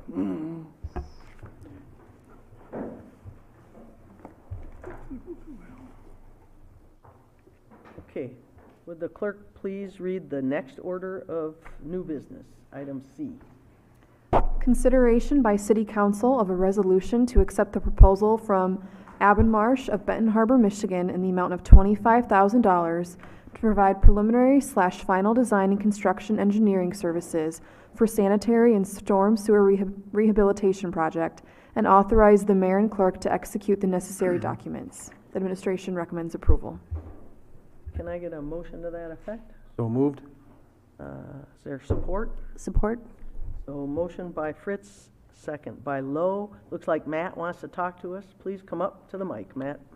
Good evening, Council, Mayor. Matt Wade, Streets and Utilities Manager, Department of Public Works. And yeah, tonight we have construction and engineering services that we're requesting approval for storm sewer and sanitary sewer rehab project that's been budgeted for this year. It's a $200,000 budget. This engineering services is included in that budget. We have just under a mile of storm and sanitary sewer designated for this project to be rehabbed. And if you guys have any other questions, let me know. Anybody got questions? This is for the CIPP, right? Cured in plastic, and piped it. Correct. I'm a strong believer in it. We've done quite a few of them lately in the few years I've been on board here. And it extends the life of our system by 50 years or more. So anytime we can do that at a cost without having to dig the roads up and digging everything up and doing that, it extends this a lot longer in life for everything for us, and it saves us money. So I want to say thank you for bringing it forward to us and moving forward. Yeah, one thing I'll add to that, like you said, was you don't have to dig up the roads, streets. Yep. There's not nearly as much invasiveness for residents. And a lot of these areas that we've picked out are, through backyards or alleyways, areas that you don't necessarily want to have to dig up again. I was fascinated to find out you could actually line things without really digging them up. So that was kind of a revelation, Matt. Thanks. Yeah. All right. Anybody got anything else? No. Thank you, Matt. Would the clerk please call the roll? Fritz, Yes. Lowe, Yes. Cummins, Yes. McLaughlin, Yes. McNally. Yes. Okay. Clerk, would you please read item D of new business? Consideration by City Council of a resolution to amend the fiscal year 2022/23 budget to increase the Brownfield Redevelopment Fund 252-484-730.00 and the amount of $1,050 to cover unfunded professional contractual costs related to the Harbor Island non-CCR environmental activities with HDR Michigan by utilizing the city's general fund balance. Is there a motion to that effect? So moved. Is there a second? Second. Motion by Fritz, second by Cummins. Is there discussion? Madam Mayor, Yes. a question? It might be for Emily. Is there a reason why we would pull from our general fund balance versus using ARPA funds for this? Is this just sort of a... ARPA funds have not actually been, from what I understand, have not actually been directed yet. So we have done all of the HDR services from The mic, if you could. fund. Emily, please use the mic. Sorry. We have used, do you want to restate that, what I just said? Yes. Okay. ARPA funds, from what I understand, have not yet been directed. And so we need to have discussion about those. The funds that are used, that we've budgeted to use to pay HDR, have been out of the Brownfield fund, that Fund 252. And so we're just keeping all of the HDR expenses at this point out of the same fund. That's why we went with that one. So if we were, there would be nothing preventing us in the future if council approved this, taking it out of the general fund for applying the ARPA funds to it at a later date? Correct. I think we need to decide what those ARPA funds are going to be used for. And at that point, then if they are not going to come from the 250, from Fund 252, the Brownfield, they'll come from the general fund. Okay, I'm not sure. Because this I is from the understood that. fund balance, we'd be transferring it into the brownfield. This is my concern. Correct. Can we get it back? If we decide to apply the ARPA funds, can we get it back into the fund balance versus into the brownfield? Yes. Thank you. Or can't we just, the ARPA funds could transfer to the general fund, right? Because at this point, they're unrestricted. Is that true? We haven't, right, we have not said where the ARPA funds are going to yet, so if we want to put them in the general fund, We're free to do that. right. Yep, okay. Okay. Any further questions, Karen? Anybody else? Will the clerk please call the roll? I'll just say, yeah, I mean, the work needs to begin, and, you know, we're not gonna hold up on doing the right thing and getting the work done. And we're gonna continue the discussions on hopefully some cost sharing, and not have to pay this full amount, and we'll negotiate that hopefully with our BLP, which I think this is a good time maybe to ask. I think after our last meeting, Mr. Fritz, you had a conversation with I was going to bring that up when it comes to comments when I have, if you don't mind, but yeah, the meeting we had went fine. We need to get together. At the time, Mike was heading out of the country, and so I told him to set up a time period along with the mayor and make sure that we can get together. And we did hit on some of those points, and of course, their PFAS is not their concern, but they are concerned about us working together and in getting to doing things right. So in the meantime, I'm make a suggestion, as I said to you, is that we have HDR coming, we have this meeting together, have them come in and do a presentation or exactly what's going on, where we're at, just a synopsis of what's going on, which would be nice for the BLP and our city council together to hear that coming right straight from the source. Seems reasonable. Mayor, do we have a date? We do not set have a yet? date, no. Is that something you and Larry are still discussing, or? Yes. Okay. Just because we set our last agenda item 30 days. Yep. And this tonight, I think, shows the urgency of the fact that we have costs that we're incurring here, and we have to start finding some sources to sustainably fund it, and I don't want to go past that 30-day mark. We need to work together on it in order to get things correctly. Just show that we're unified on any time we want to get any kind of money. Right. So that's what the whole process is supposed to be. Fair enough. Clerk, please call the roll. Fritz? Yes. Cummins? Yes. McLaughlin? Yes. Lowe? Yes. McNally? Yes.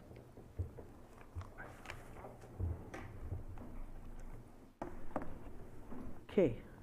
Would you read E as well, Maria, please? Consideration by City Council of a resolution to replace a millage request .2 mils or 20 cents per $1,000 of taxable value for the North Ottawa Recreation Authority on the November 8th, 2022 general election ballot. Nora recommends approval. Administration recommends approval. Is there anybody from Nora here? Ah, there we go. Should we get a motion first? Yes. I'll move. Second? Got a motion by McLaughlin and a second by Cummins. Please proceed. Good evening. Yes, my name is Chris Van Hecken. I'm the director for the Northwest Ottawa Recreation Authority. And we are pursuing, our board in June passed a resolution to request a .2 millage on the general election coming up in November 8th. We have 4 municipalities that represent Nora, City of Grand Haven, City of Ferrysburg, Robinson Township, and Grand Haven Township. Our territory is the Grand Haven Public School District, so we represent all the families in this community. So the purpose of this millage is strictly for operational purposes only. We're not planning on building any structures or buildings or fields or anything of that nature. This money would be used to help continue our scholarship programs for our families and children in our community that do our programs, our classes, our leagues, and even into our adult leagues, lowering those costs for families so we can increase the amount of classes and programs that we offer and offer it at a more reduced cost in our community as well. So that's the reason that we're pursuing this millage in November.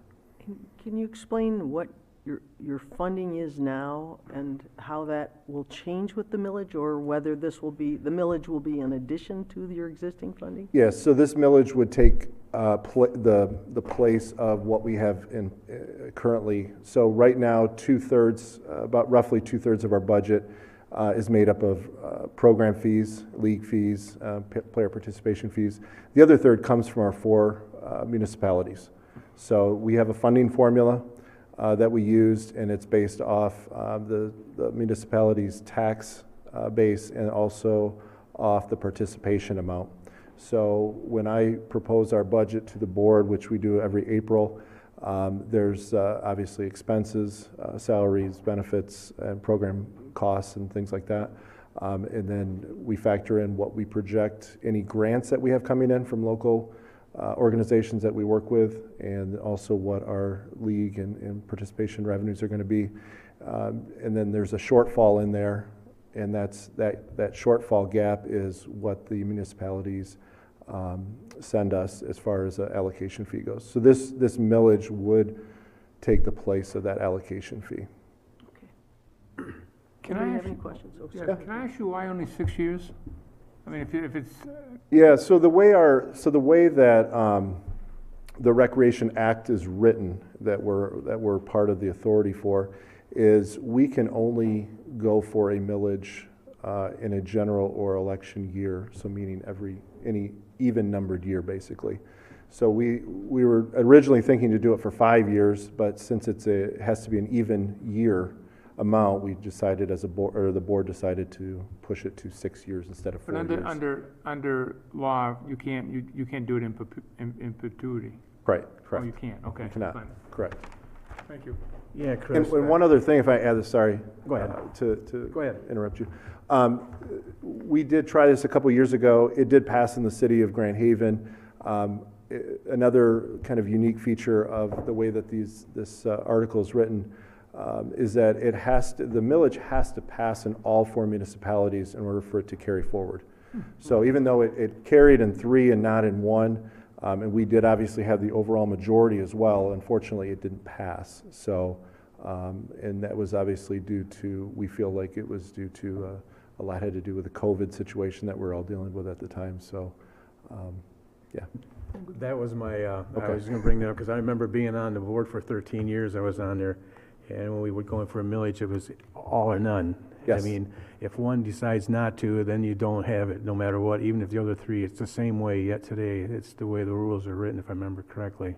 Yep. So, and it was a very close vote in that one municipality that did not pass it, but unfortunately it didn't pass. So.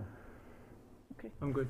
Yeah, this is one thing I've been trying to go for a long time. When I was on there, I tried pushing for it, and we were almost there, but we just couldn't have that fourth one come through, so it was kind of like pushed off to the side. So I'm glad you're coming forward again. It was so close last time to move forward with it, and it's good for our whole community. I mean, you're talking the whole community, no matter, even if Spring Lake's not part of us, but it's still good for us, what we have here.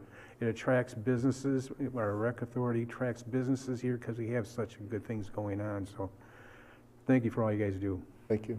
Thank you. Anything further by anybody? Just to note, this is a lesser request even than a couple years ago as well. So we have 0.25 mil request last time. Okay.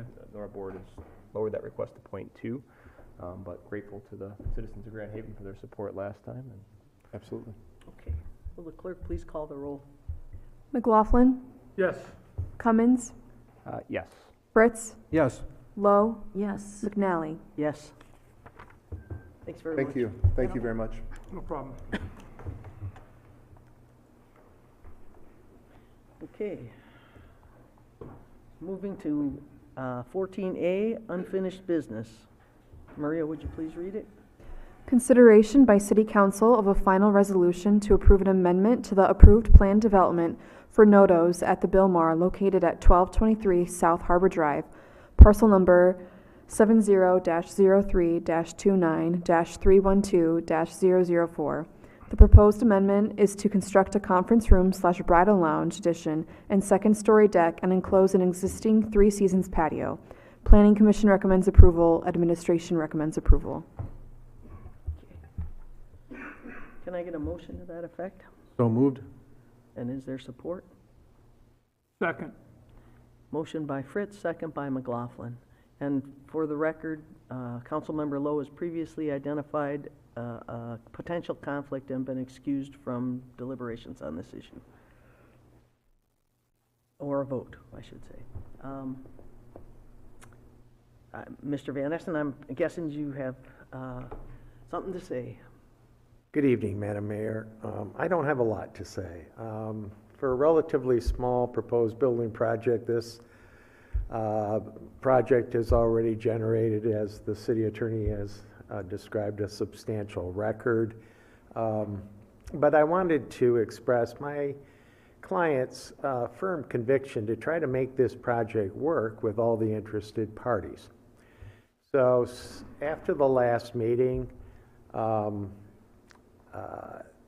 had some discussions with the city attorney.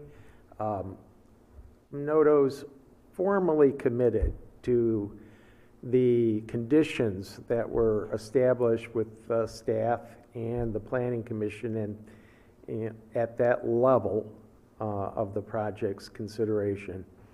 And I know the Mayor Pro Tem had some concerns about the operational considerations and activities of Nodos in the loading dock trash receptacle area. I think Councilmember McLaughlin shared those concerns. After the meeting, discussed that with my client. Fortunately, the larger dumpster that they had been ordered finally, despite COVID, showed up. That's certainly enhanced their ability to confine everything in that area. And they've tried to be extra diligent and vigilant in keeping that area clean. I would state as well that adding that condition, which approval tonight of the proposal would add to the property, even though we're not expanding the restaurant operation, would be an important development, I think, for members of the community who are concerned about those issues to actually have that as a formal condition of operations. So I think that supports approval of this construction project because it would add that important consideration as the matters go forward. My client tried to work with the Highland Park Association since the board meeting to address some of the concerns of the neighbors, a few neighbors, relatively few, who are opposed to the project. It worked with the Highland Park Association president who supports the project. And he was unable, the president of the association, to work out an arrangement or a meeting between at least the Smiths and the Notos. The Smiths refused to meet with my client.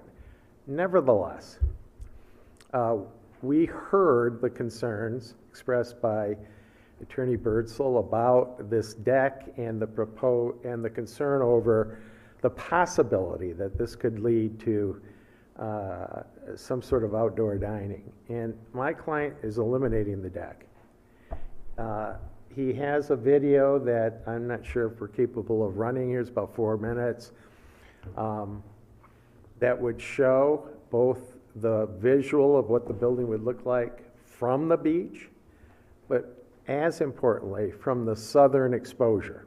So looking at the restaurant from the south, and he has at least a frame picture that we might be able to show on your overhead there, of what the southern exposure looked like before Notos took over the property, what it looks like now, and what it will look like when this proposal is constructed. And there's two things that I would like to call your attention to. One is the fact that the entire second floor will be enclosed. There will be no opportunity for outdoor dining, except for the western exposure. They intend to have the garage doors like they have on the second floor now. But everything else from the south and the east will be fully enclosed and covered by the roof, which will extend all across the top of the building. So from the south, you're going to be presented with a clean look. It will just be the second floor. There'll be some windows. There won't be the hodgepodge of elevations that you see now. From the western, I think this is the still frame. Hopefully it'll work.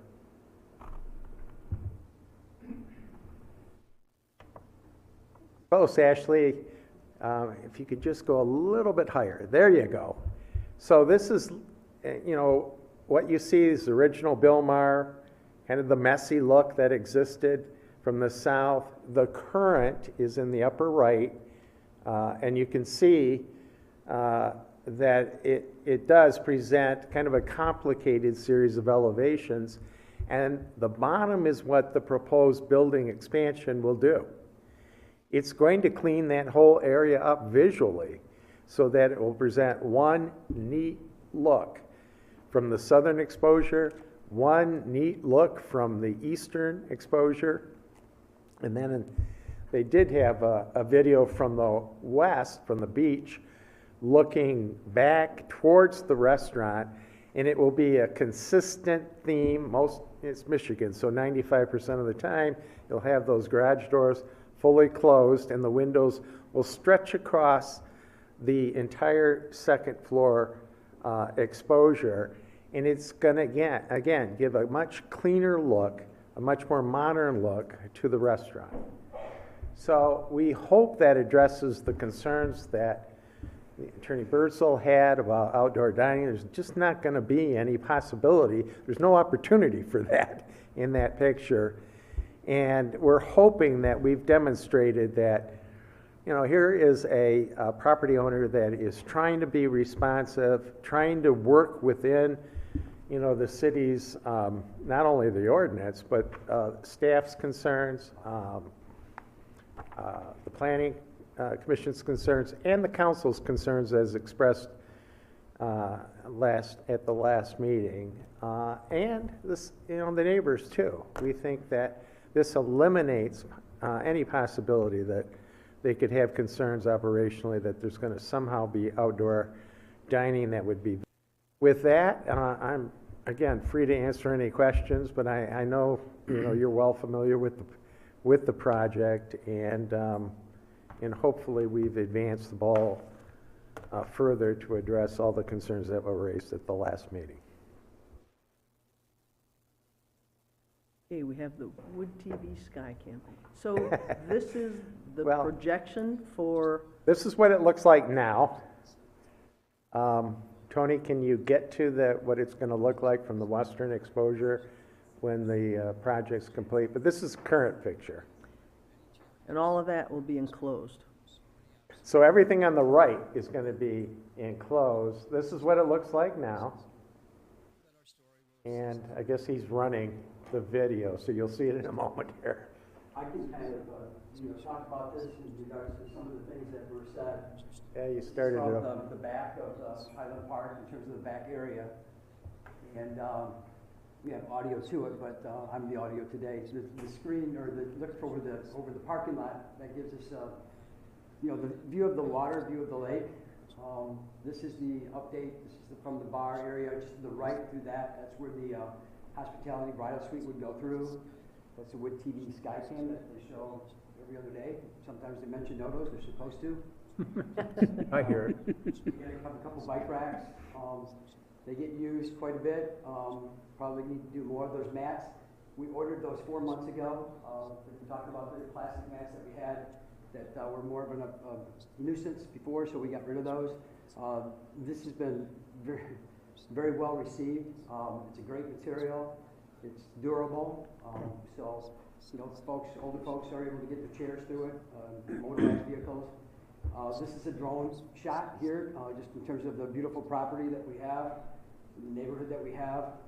And this is the area too that we kind of cleaned that up. Talked about possibly putting signs if we need to, but the sidewalk needed to be cleared altogether. We removed all of the other equipment that was on the side that we've been doing.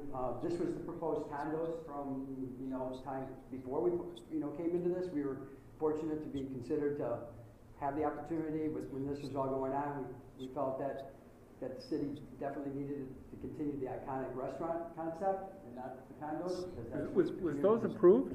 No. Those proposed. Those were proposed. That was proposed. So I don't know, someday, but this is, we are what we are.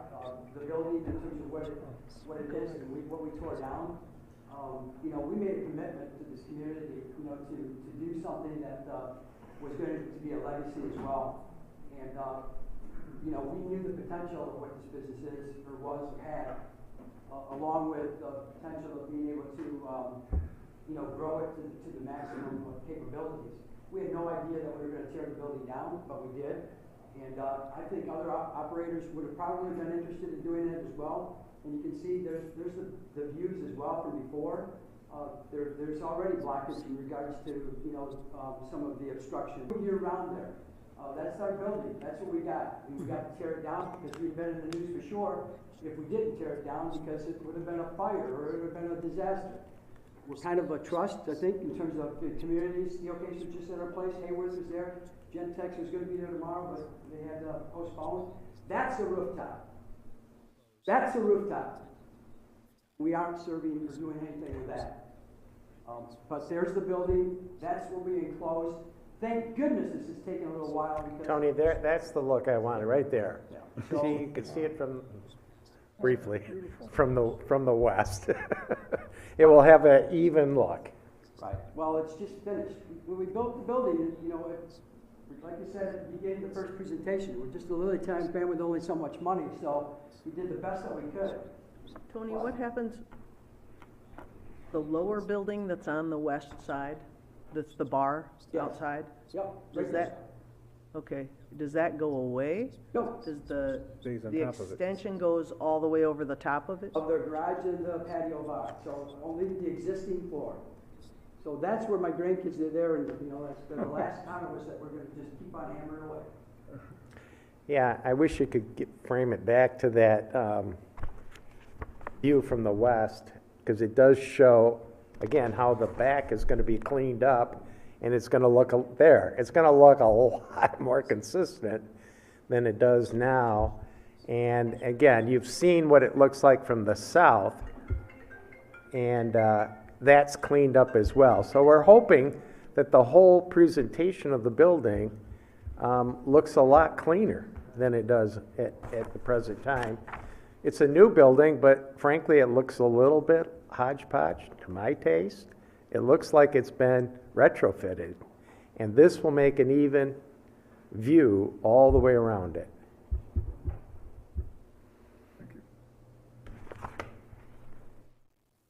Any questions that you have of Tony or me? I guess have you got anything, Ryan? I am struggling, and I have been struggling with the concept that the Notos purchased a piece of property that had an encumbrance on it, and the encumbrance was for 40 years. And so what I am struggling with is what that encumbrance was, and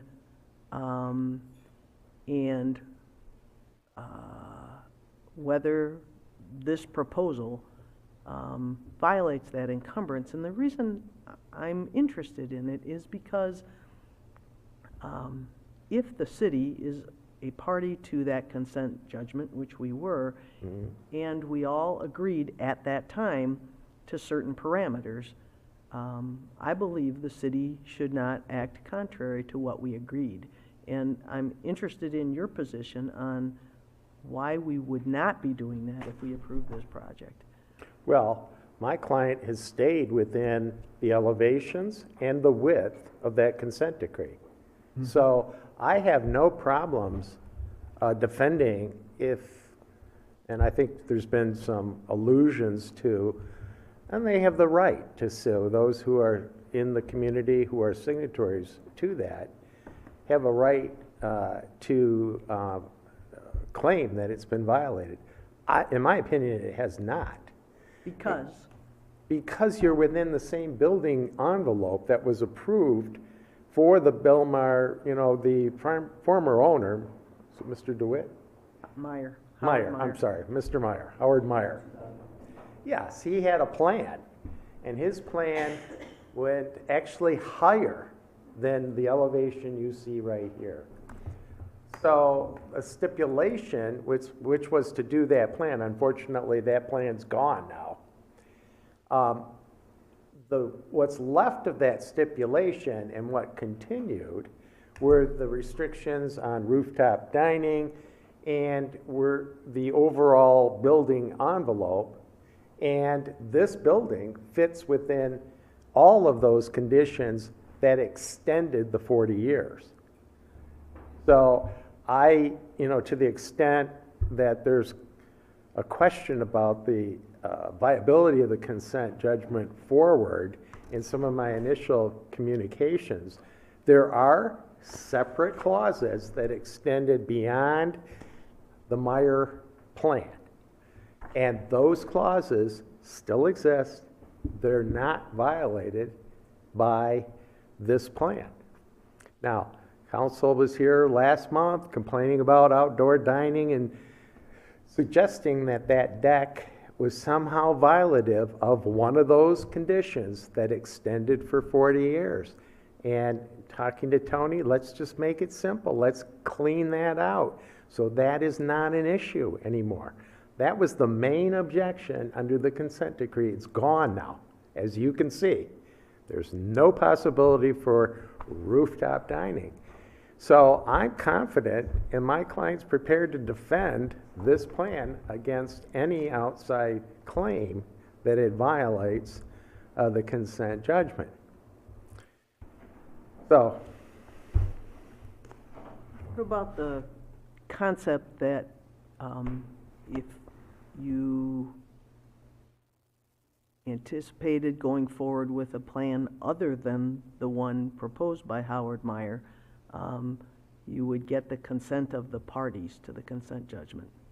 Well, I can tell you this, that no city, no developer would ever agree to that, which is why they didn't. And what they did is they put those carryover conditions that only make sense if you had a different plan during the 40 years than the Meyer plan.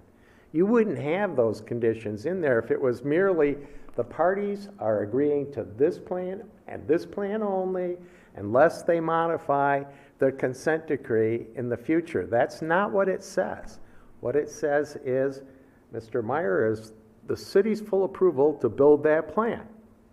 If you don't do the plan, then these 5 conditions carry over to any future plan, and you're back in normal city planning, which is why my client went to the city and the city planner to get approval for this plan.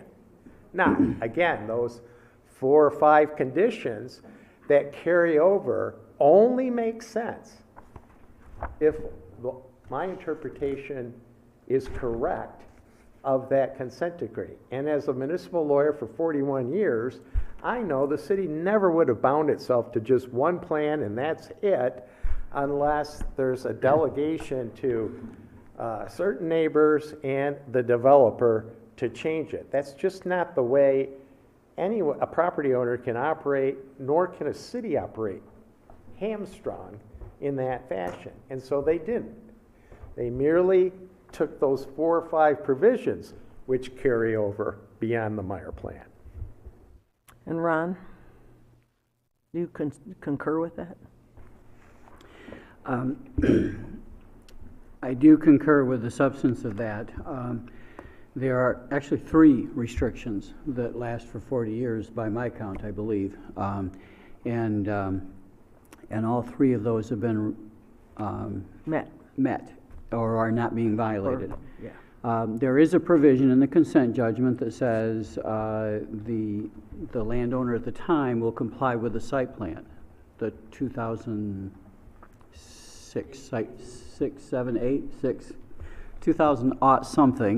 site plan.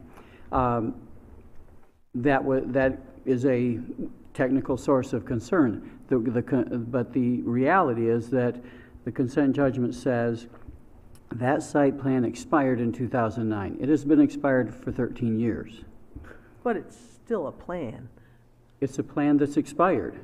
So I don't think you could reasonably argue that the current landowner is bound to an expired site plan. If it was going to continue to be binding on the landowner, why would it expire? There's no reason for it to expire if it's going to continue to be binding. But the 3 regulations are specifically said to last 40 years. The site plan specifically says it expired in 2009. So to say now that, yeah, the consent judgment says you got to comply with the 2006 site plan, that's not a reasonable argument. That's not a reasonable place for us to be, because it expired 13 years ago and it's not part of the 40-year conditions that continue to apply. Okay. Moreover, I would add that that's not what the parties applied when NODOS first showed up and built the building. I mean, it's not like this is the first new site plan. We had an interim site plan that has been constructed. And no one argued that, well, that's not Howard Meyring's site plan. Everyone recognized at that time that it was a new plan that met those conditions. This finishes, frankly, that original plan, but in any event, it's just another site plan on top of the one that NODOS got approved when it started construction. Well, I find it interesting you call the existing building the product of an interim site plan, because I don't think any of the neighbors understood that to be the case. So I'm just saying it was an interim. It was a site plan until you decided to expand, and whether so the interim part I find interesting. Well, okay. I didn't mean to foreclose that there would be a completion, if you will, of that original plan, and that's what this does. I understand. This has changed immensely, and we don't know what the future is going to be. As we said, we're just trying to diversify the space. Who knows when the next time there's a 6-foot, 12-foot, 24-foot, certain number of people that can be within a certain amount of space. Sir, you need to speak in the microphone, please. Our location, I mentioned before, in Grand Rapids, we've expanded based upon not because we necessarily, wanted to. It's just that it just happened. And I've told the stories before, with Michigan State, with the roads and the sidewalks. You look and see where the business is, what the business trends are. We've worked 40 years in this business, to be able to be a good neighbor, to do something that the community wanted. And we were very transparent right from the beginning with Highland Park and its neighbors and the people that were just directly associated, with us. And we looked forward to having a conversation, but we could not. Once the lawyer is hired, I was told that I got to speak with the lawyer. Well, then I got a lawyer. And all of a sudden now everybody's got lawyers to debate something that should be a fairly simple decision, I think. Okay, thank you, Tony. I got a question here, Ryan. The last time when you were here, you made 3 stipulations at the Planning Commission. One was the parking in the front, if I remember correctly. And they put a rope up there, and they've been maintaining that for a long time. And the other one was the doors and stuff like that for their refuge. We forced them to put it inside because everybody else has it totally different in the state, in our city here. And also they put that mat down for people to get down there. Is there anything else that you demanded before that? The planning, it was a stipulation by the Planning Commission? Because I think that was the big holdup that you were talking about at the last meeting we had with Notos, was that the Planning Commission put those 3 stipulations on there. Yeah. And Ashley, if you can pull up that fuller resolution. If I remember correctly.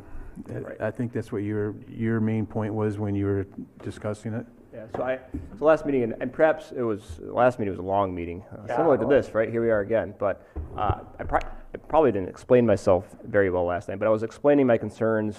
We have our plan development standards and our zoning ordinance, and part of those are related to visual screening and outdoor storage, and I had concerns that previously approved plans weren't necessarily being maybe adhered to, and would we want to, amend our PD and allow even more when prior conditions weren't being addressed. And some of that was addressed through the Planning Commission level and some conditions, and some of that maybe should have been some complaints to code enforcement or a zoning administrator to look at whether or not the conditions of prior plans were being followed. But nonetheless, they're concerns that I think were legitimate, and I raised them as part of this approval process. So thank you to the Notos for I think great a lot of improvement with the trash area.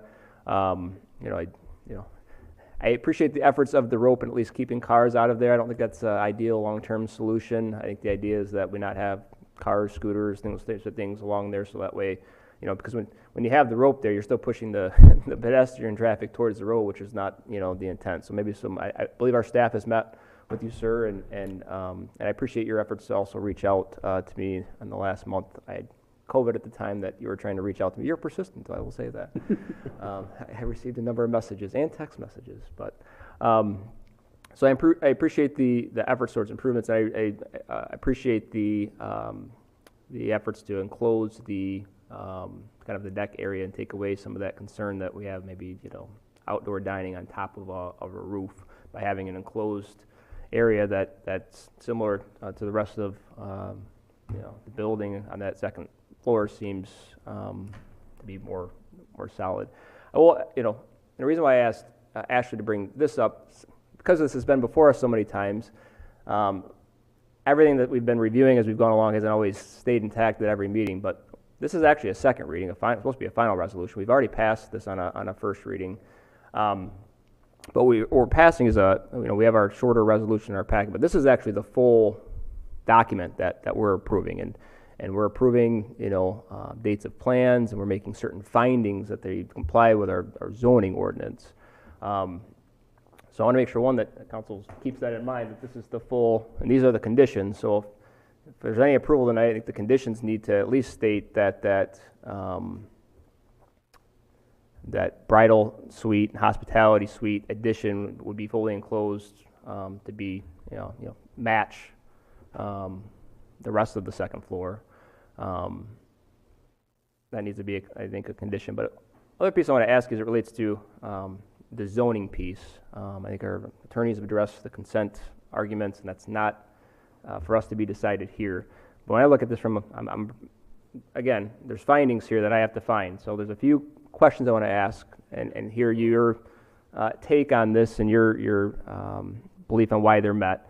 One is the intent here. It states that the intent of this article to authorize the consideration and use of plan development regulations for the following purposes. Number 6 on there says to promote and ensure greater compatibility of design and use between and among neighboring properties. And so you've kind of touched on some of that tonight, so I won't maybe touch on that one so much. Under development requirements, 40-42103B, it states that the Planning Commission and the City Council must reach a finding that all such proposed uses and the impacts they may generate on one another and on the surrounding community shall be generally compatible and harmonious with one another. Can you kind of touch on why you believe that to be the case? The seating capacity is not increasing, so this just spreads out their existing patrons in a little broader area, and so it shouldn't increase the intensity of the use. It should actually space it out a little and enclose it, which I think is in the community's interest. Okay. And then the last piece is on 40-42105, and one of the conditions discusses building massing. And that section finishes with existing site corridors from off the site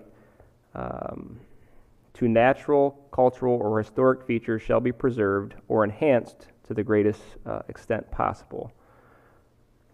You touch on how you believe that's existing site corridors from off the site to natural, right, to our beach, to the water, is preserved or enhanced to the greatest extent possible with this addition and this change to the plan development.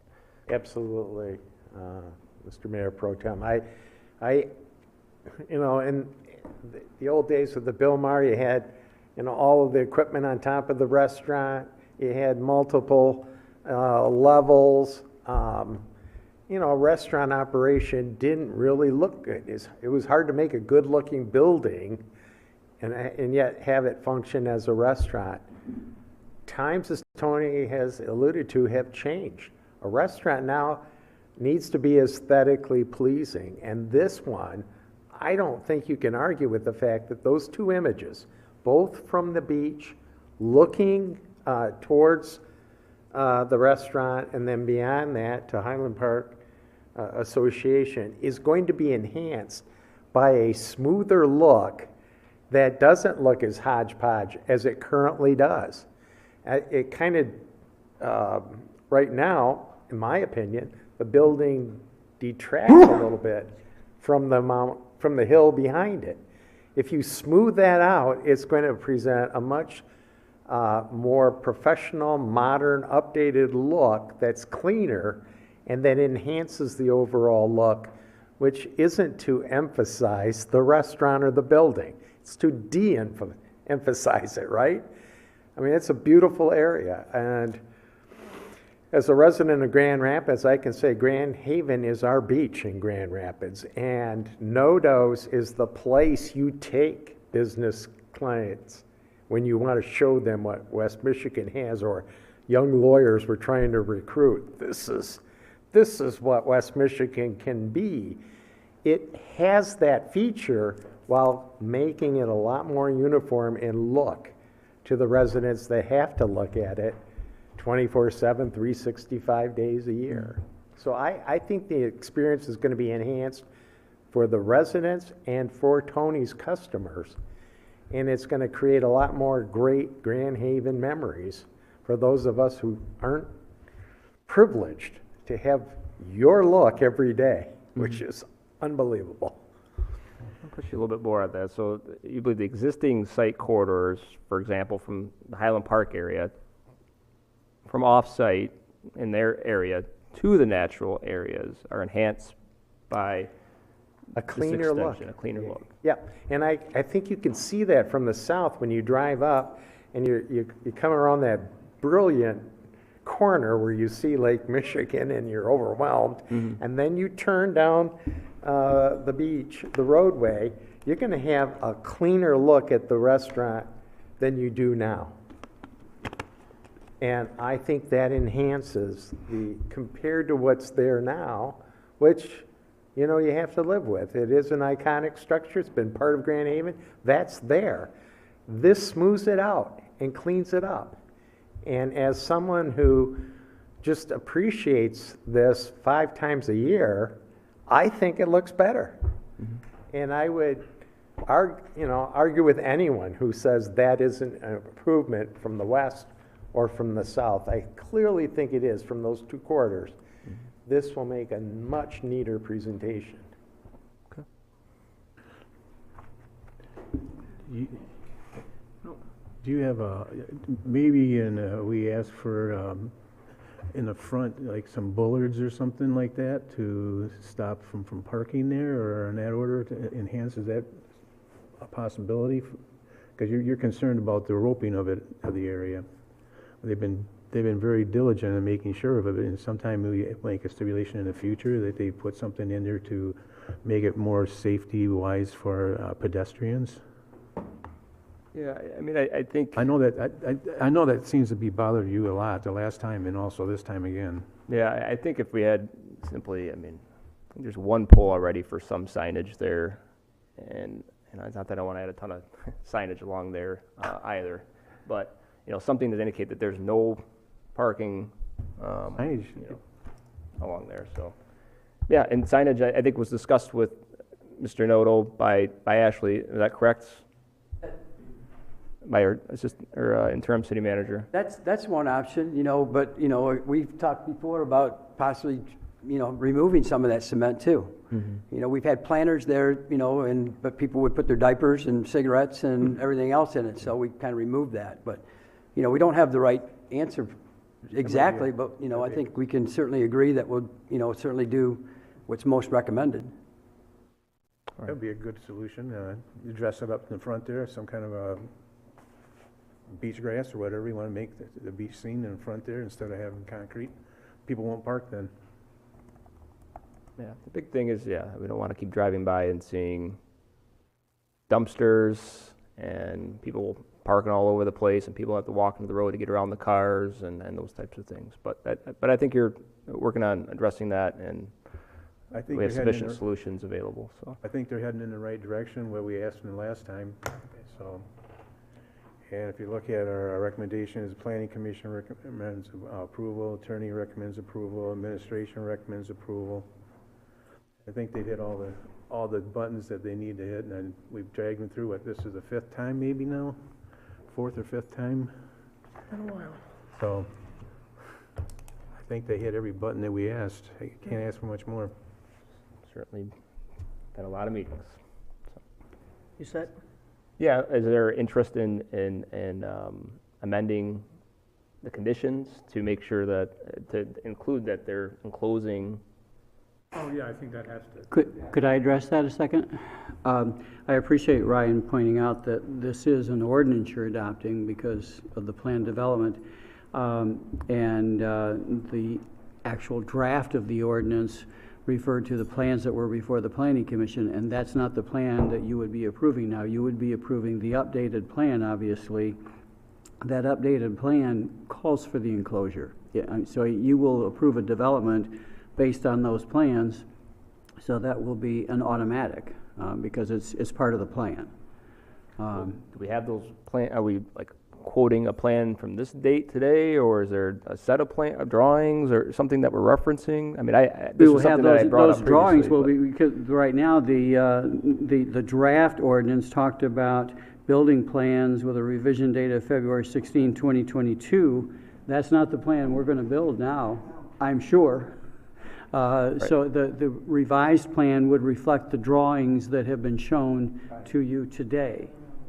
Ron, I'd like to let Ms. Birdsall have a few words too now, if that's all right. I don't think so. Yeah.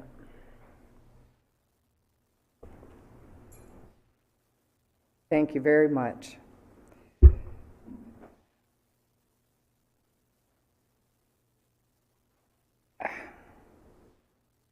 I think it would be very helpful and appropriate before anyone moves forward. This would be my recommendation. I think you hopefully find me to be fair in my thinking, that an actual plan be presented and go through the process. I have worked for government my entire career. I am an attorney in my second career. I've been an assessor by trade for 40 years. I know property and I know government very, very well, and I know these procedures very, very well. So I think it would be helpful and appropriate for the actual plans to be submitted and go through the process of the approval process that the original plans went through, and that the parties are able to review those plans as they were the original plans. I would like to thank Mr. Noto for considering what we have said about the deck and being willing to abandon the idea of having the open deck. I think that may prove helpful. But there are other things that I think are being still misapplied in the consent judgment that I would like the opportunity to shed some light on when I actually see the plans. I'm very familiar with interpreting building plans. I've done this my entire adult life. I'm very familiar with interpreting this type of language. I've done it my entire career. So I would like the opportunity to see not just the lovely rendition, but the actual plans with the actual measurements and the actual height and dimensions and the approval process that it goes through. And then I would like the opportunity to make additional comments at that time. The other thing that I think would be important to consider is that I think the premise, and whether it's me standing before you in the future with any future plans for Notos or someone else, that it's in the interest of all parties involved in the consent judgment to, when in addition, this is just I'm just making a suggestion,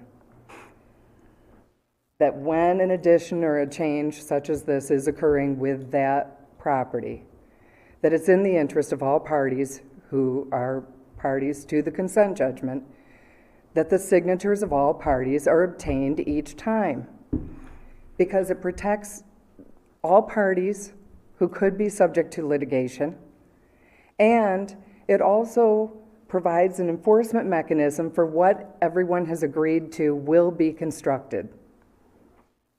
And it gives guidance to all the parties so that this is what we've agreed to, this is what the expectation is, this is what everyone knows is going to happen moving forward. And so my final thing is that I'd like to say is this. I have never received a call, and I've said this before. I'm a very reasonable person. I've been waiting by the phone. I've never received a call ever by anyone attempting to reach out to my client for anything related to this. Not from the association. She's represented by an attorney. She's entitled to have that representation. No one's ever reached out to me. Had they reached out to me, they would have found me to be a reasonable, thoughtful, very knowledgeable, experienced person to work with. So I thank you for the time and for the consideration and allowing me to speak, but I would like it to go back through the original process, and I think maybe we're getting somewhere, but thank you very much for the opportunity. Thank you. So my client. No.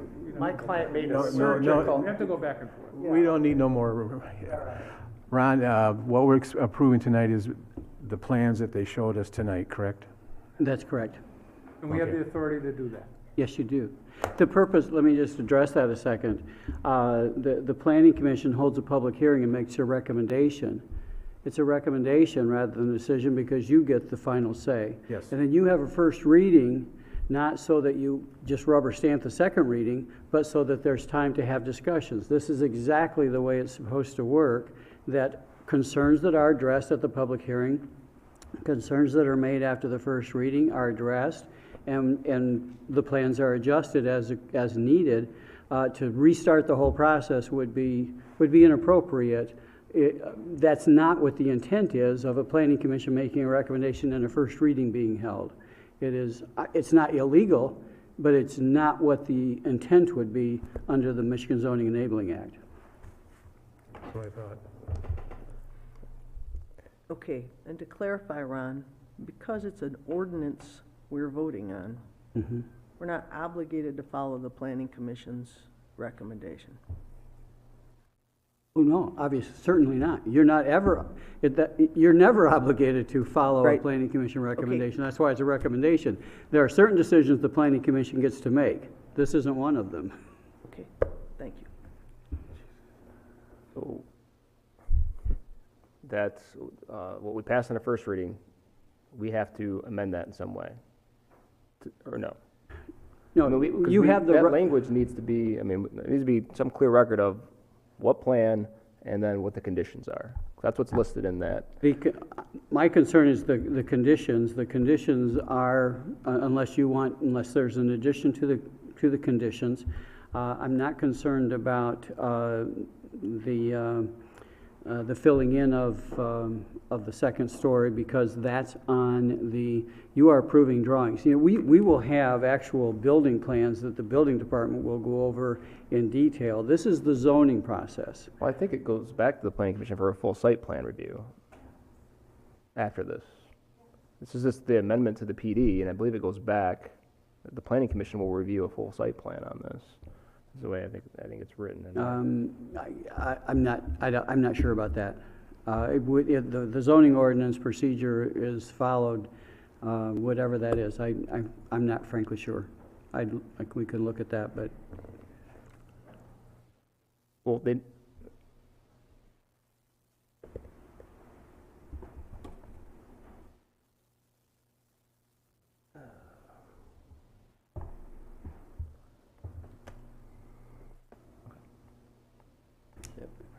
Nonetheless, what we're approving tonight, we just need to be clear on our, actually, if you could put, I mean, this is a short brief, what's on our agenda. I mean, what we're actually approving, if you could put that, just to make You sure. are approving the ordinance and you're Right. revising the planned development Right. according to the plans that will construct the drawings you were shown tonight.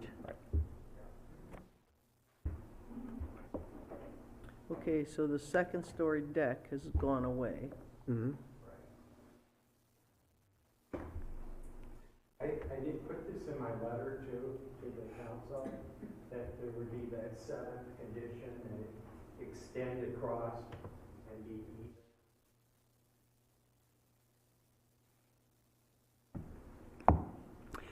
be That's in the drawing. And so it will be in the, letter as well. and it's in your, yeah, but I'm not so concerned about it. It's in the drawing that we're approving. It'll be in the plans, so therefore it is a condition, it is the approval. That's my concern. And we agree with that interpretation. Reservations, Ryan?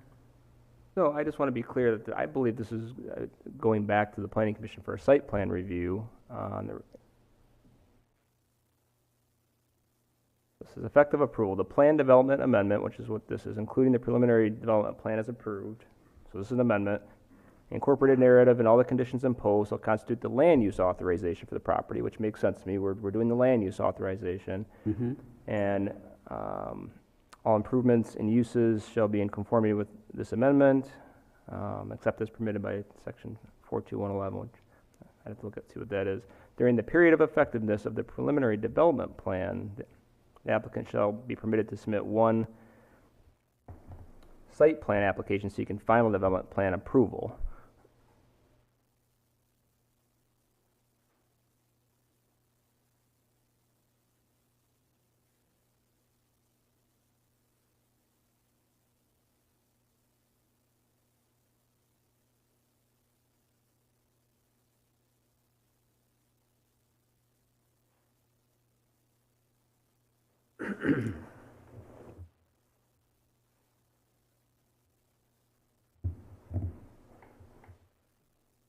Because this was a major amendment, I believe that's why it's here in front of us in the first place.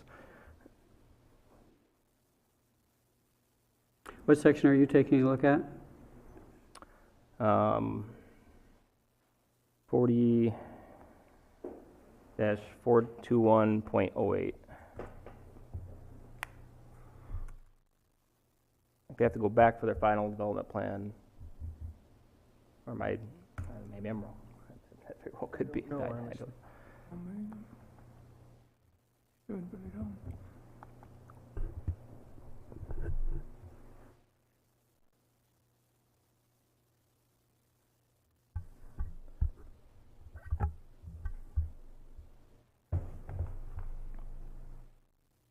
Okay, application process.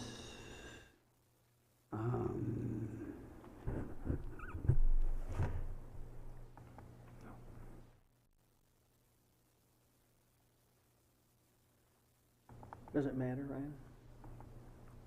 That's a good point, that's what I was gonna say. Does it really matter? Well, I think- I'm not saying that facetiously, I just wonder I if think there's further, a- I think the question that's being raised about whether or not there's further, like, actual detailed plans that are being reviewed by a body matters to somebody, because it matters to the applicant, it matters to others that are interested, and that's why I think it's a, But do we need to hold up while Ron figures the process out, is that? well, I think folks have some questions about what the next step is. Okay. And I think that, but I understand I'm putting him on the spot. in Yes, this you sense, are. too. Well, no, not that's always fair, good to that's do. fine.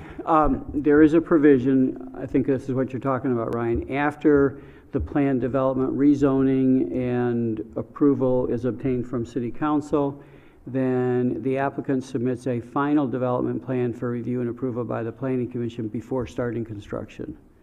So that is correct, and that happens after you adopt the ordinance. Or don't, yeah. So, I agree. I think that's happened once So, before. for me, though, that before. makes me more comfortable that our planning commission's gonna look at further details and They'll look detailed at it. drawings on this. I think it happened once before. I think it happened maybe down at Grand Landing at one time. They came back with some kind of changes, if I remember correctly. You're correct. And it had to come to us. It was a major change, and then went back to planning commission for it also if we did that. I'm just trying to. Well, that's a procedure for amending it once it's approved. Here, this is the first approval. We're amending but if there's an amendment to what we are approving tonight, they gotta go through the process again.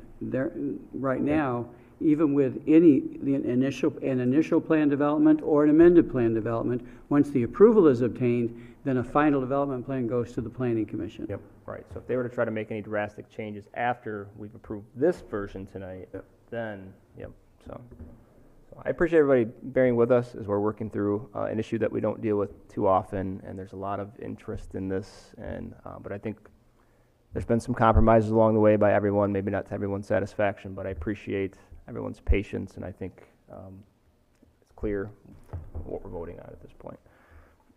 Okay, would the clerk please call the roll? Fritz, Yes. McLaughlin, Yes. Cummins, Yes. McNally, No.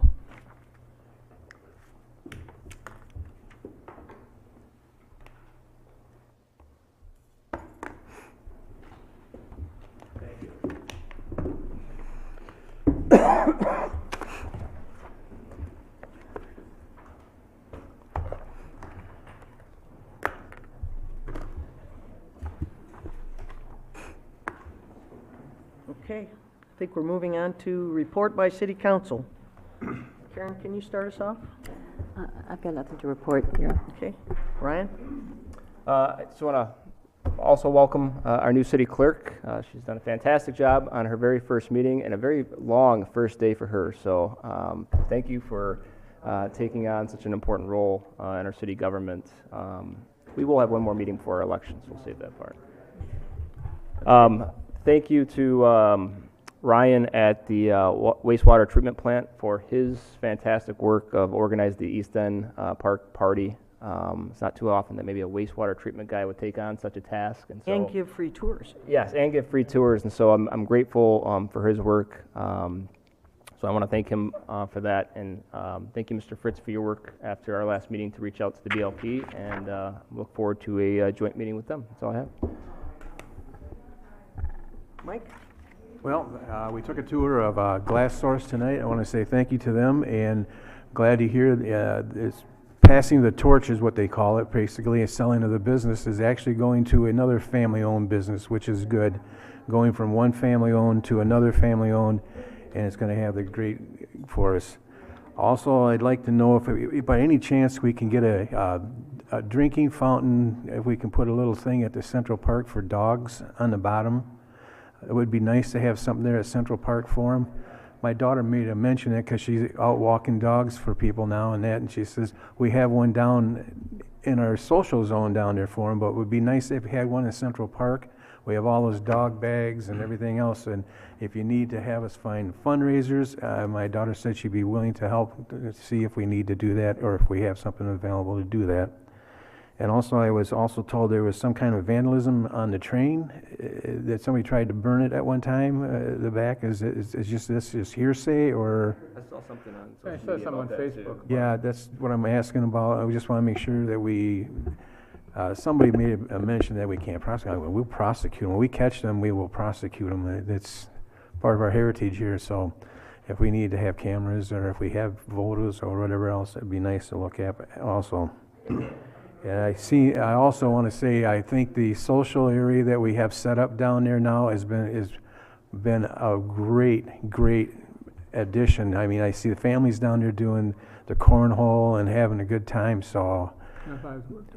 And the next thing I think we might want to think about opening it up to the social district out into Lynn Sherwood now, because I seen the drinks coming there anyways. Well, they walk across the street and they go down into it anyways. Now I go down there. Well, I said give it a couple years to find out how it worked, and I think it worked out very well now. So I think it's a high time that we take a look at that possibility, opening it up, because as I sit down there for the Friday night concerts, if I sit down there, there's people down there already. You can see the glasses, they got the labels on them, even though it says beyond this point. We don't enforce it. If we're not going to enforce something, I mean, it's crazy. We got laws that we don't enforce. But it's something to think about in the future. I was going to talk to you about the meeting with Mike and Larry and them, but since we already discussed that, that's one thing I had on there. Hopefully we can get together, and hopefully we can keep civil tongues and keep minds together, that we work together as both boards. I know there's differences in that, but we need to go together with whatever it is. And I really think that our city managers and our Port Lake director, their manager, needs to sit on the sidelines while we discuss together, because we need to have the one-on-one talk without interruptions. That's what it is. If we have issues with each other, we need to be right on top of each other, letting know this is how we feel, this is what we want, and they need to tell us how they feel toward us too, without any interruptions from either side.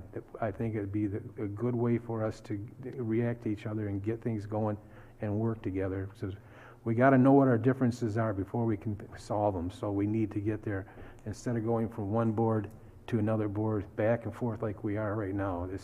We need to work together. That's what I like to see. Thanks, Mike. You know, just to follow up on Mike and Glass Source, I mean, when we were talking, you know, one of the major considerations is for them to maybe expand, and what could hold them up from expanding is the ability to be able to give them the power that they need to expand. And I think that's how we have to understand that the BLP and all of us have got to work through these issues, because it could affect, you know, they've got 120 jobs there. They could go to 150, 175 jobs, and I mean, for the people that haven't been through it, it's a pretty impressive place. And I think that's the type of, you know, from a development perspective, that's the type of things that we have to work towards as a city and as a BLP if we want the city to grow from an industrial standpoint. Because we don't, as Ryan mentioned when we talked to them, there's not a lot of land here left for us and they have the ability to expand, and we have to work, I think we have to work together to make that happen. The other thing that I read on Facebook, which I don't believe everything was Facebook, but it sounds like the 7 Steps Up is closing. Yes, they are. Now, don't we have a lease with them for the space within the depot? Does that go away? We do have a lease with them. They have not approached us yet at this time. Okay. Isn't that with Courtyard Concerts, though? That is the nonprofit extension of 7 Steps Up. Right, I know, but isn't Correct. that the leases with Courtyard Concerts? Yes. Right. I think, I don't know, but I think they may just be morphing into a different process. I just thought it was just interested to see what was going to happen to that space. Yeah, I will update as they make us aware. Okay, thank you very much, Ashley. And welcome, Emily. Maria. Maria, I'm sorry. That's okay, no problem. Think about something else, sorry. That's all right. Okay. I had one that we need to talk about as a council. It's kind of late, and I'm sorry that this is late, but Frank Walsh, who's the search agent for our city manager position, has asked us to give him a salary range that we associate with the position, so that he can advertise it. And this is a difficult choice because our existing salary range for city council or city manager, which I understand from Mike was developed with input from the Michigan Municipal League, but a few years back. I think, Ryan, you were involved in just that got too, on. Ryan? Yeah. So the existing range that we've got for city manager is 107,000, roughly 106.9 or something, to start with a max of 139, which is basically where Pat was after 19 years of service. And Frank Walsh is recommending we advertise the position between $150,000 and $160,000 a year. And I think we're going to have to make some decisions about what to do with that. I guess I thought it might be worth a discussion. Guys have any views? Sure isn't in the budget, is it? It surely isn't. No. My point is that Ryan, you know, we went through this whole thing on all our directors and everybody. We had Michigan Municipal League come in and do us an update of what's comparables of every job aspect that we had, and that's how we made in our budget. That's how we made our budget to it. Do you remember how long ago, guys? It's been 3 years? Yeah, I mean, they're probably working on it for maybe 6 months prior to me coming on the council, and then it was pretty fresh at the time that I came on, and we made some wage 3 years adjustments. back? Yeah. Yeah, it was about 2.5. It was about a year. It took about a year. It took about a year. That long ago, but salaries have done some really funky things since the pandemic. Your Honor? Yeah. If I may.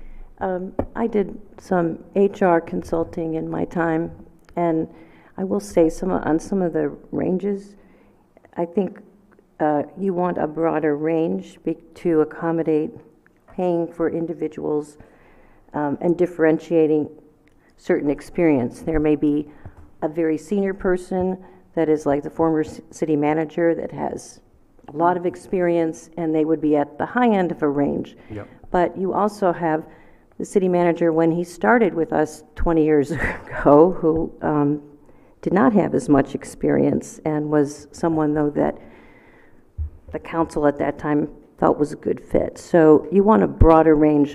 I don't think you want the tight range that they are proposing. That, but I guess the question is, which broad range would we think is a good idea?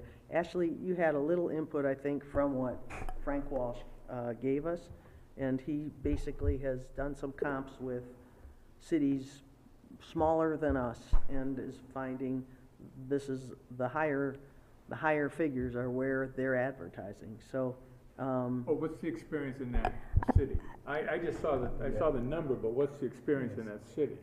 I'm sorry, what does that mean, Kevin? Well, how many years have they served that city? How long has that city manager been in there at $150,000? I took that as in they were advertising it, recruiting at that recruiting at wage. 150 is what he was saying. Yeah, he listed some municipalities that were of the population range between 5,000 and 7,000, just as comparables, and they were advertising, and they were recent listings, as within the far end of our existing range. And we have a population of a little over 11,000 as reference. Could we see some of that competitive benchmarking data, and then maybe we could have this, another conversation on it, because we may have to do a special meeting to do that, Karen, which I'm okay with, but I think we can't really make any decisions about it unless it's at a public meeting and with a public discussion. So. I just wouldn't be comfortable discarding the work and analysis that had been done on the ranges just a few years ago. and I'm not It's recommending that. extended, I'm just, yeah. honestly, I think that we could potentially invoke the Grand Haven factor and assume people will want to come here and They will. and go lower. But if you're looking, if what you want is what Frank's basing his recommendation on, I think that's reasonable. Yeah, I can pull up those emails and verbally share those, if that makes you comfortable. I know he is a bit Got 'em- anxious to get have a you got 'em number. here? Yeah, I can pull them up. I would just like to review those. You want to see them in writing? I would like to see them, have an opportunity to review them before we make a decision. I'm not gonna make a decision tonight anyways, Well, and I'm what's not, everybody doing next Monday night? I'm not, Because we can't, I don't really think we can I'm make. not in favor of going up higher than about what we have already set, because our budget's already set for it, for one thing. Second of all, I think, as I said earlier, but I told you, as I told you before, is that this is Grand Haven for one thing, and it's a nice community, it's a great place to be. And yes, we may have some issues going on right now, but the thing is, I think we're gonna attract good people. And let's see what the attraction is first before we go and make a commitment to a large amount when we don't even know what the field is yet. We might get a field coming in saying, guy, hey, getting toward the end of his retirement, he's been along for a long time, he's got a lot of experience. He says, I want to move to Grand Haven. He says, hey, I'll take this job. You see that all the time in different places. Can't we just say up to 140 and see what happens? That's what we have already, 139, Right, whatever well, it is. that's what So Kevin's I'm saying, I think it we doesn't could have to say say that. we're Say up gonna. to 140 and see what happens. That's It's the mo- range we It's have, more so- than, yeah, it's more than that, because this chart's based on 21, 22 wages, and it was 138,996. Well, we just gave, at least all of our non-union up and down, 3.2. Plus 3 Yep, point. you Yeah, added- so it'd So be, that's 143,443. So, I mean, I wouldn't have a problem with saying, okay, you got your lower bound up to 150, and it's negotiable based on experience. experience that you have. I mean, last year we only gave 1.4%. Obviously, inflation has gone up dramatically, so we didn't really account for. I mean, we're a little. It lags because it's CPI looking back. So, Okay, that's, and it's a range that's up to the. I mean, unless he's truly saying like your lower bound needs to be 140 to 150, which is. I wouldn't I mean, that is recommend what going he on the lower side at all. I think you want flexibility there. so So- 130 to 150. Well, No, I guess wouldn't, leave it- I wouldn't raise the lower bound. Lower bound, whatever What, it you is. leave it at 106 or? 107? Okay. I probably, We don't know what the field is. Let's see what, all right, so what I'm hearing is, we can tell him 107 to 150? Is that, I'd be okay with 140. I'm just asking, Well, if Ryan says we're at 143 anyways, I mean, what's, okay. that's what Pat would be getting 143 right now, right, basically? If we had After agreed to 19 give years him working a. here. Because, Yeah. I mean, if we bring We could say somebody in at that 145. level, you guys, we got nowhere to take them, or her, as the case may be. So, Well, it's we'd up to have, the no, we council, could it- change, yeah. no, council could Yeah, change That's up that. to the council. well, they could, right, Yeah. but, and we might not hire at the top end of the range, depending on experience. So, if you, okay, so, I'm good with whatever is the consensus, or even the majority, if we can figure out what that is. Ryan would say 150? Karen would say 150? On the top end, yeah. On the top end, and 107? Yes, on the bottom At the end, bottom, yeah. Brian, yes? Yeah, we have to have a range and. And Kevin? Can you live with that, Mike? I'm outnumbered. Okay, 107 to 150. Well, I think that will help Frank move forward, and I'm kind of glad we dealt with it tonight, because I Yep, think, and this way he can take it to the MME conference that starts on Wednesday. yeah, So okay, he'll be comfortable with that. all right. That's all I have. City manager, do you have anything for us? I do not have anything other than to welcome Maria again and just inform you that we did have an offer accepted from an HR professional today. So we are almost nearly entirely Full staffed at complement. this point. That's really That's nice to great. hear. And- Congratulations. It's a big Thank relief. you. Yeah, and Maria, I'm guessing no one's gladder to see you than Ashley, so welcome again.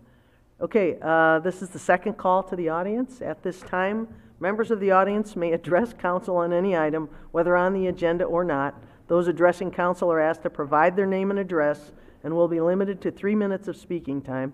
Council will hear all comments for future consideration, but will not have a response at this time. Those not physically present who would like to call in may dial 616-935-3285. If it continues ringing, remain on the line. We will take all callers. Hi. Hi, thank you very much, and I'm sorry I'm not letting you go because I want to say a few words. You've received some letters from me on NOTOs. I'm Abby Monsinger. I live at 82 Indian Trail in Highland Park, and during today's session, it was very interesting to hear the commentary and the sides, and wanted to note, was a little concerned with the NOTO's lawyer's comment about not being able to get hold of the Smiths. They are my cousin, and I reached out to her, and she said she was never contacted whatsoever. So I wanted to say that because I knew that was true, and I didn't want him to misrepresent her and the family. Secondly, when you look at the building, while a great big rectangle will look nice, it really does block views of the people in the park. So he somewhat misrepresented how it looks. It will look nice from the water, and it'll look nice maybe from the south end, but for those people who look at it, it will block their view. That's not my case. We're up in the hills. We don't have a view of the water. And then my last question, and it's really a question, is as it relates to the building of the exterior back end. They currently use garage doors, but they've said that those are now going to be all enclosed. So my question is, are they still going to be operable garage doors, or are they going to be solid glass panels that no longer move? Because in today's environment, they go up and the sound can travel. So just 3 little things. Thank you very much. Appreciate the time. I've been coming to Grand Haven. My mom grew up here. My great-grandmother was a journalist here. I've been here for 67 years. So it's nice to be back. Thank you for joining us tonight. All right, I think we're adjourned. Thanks, guys.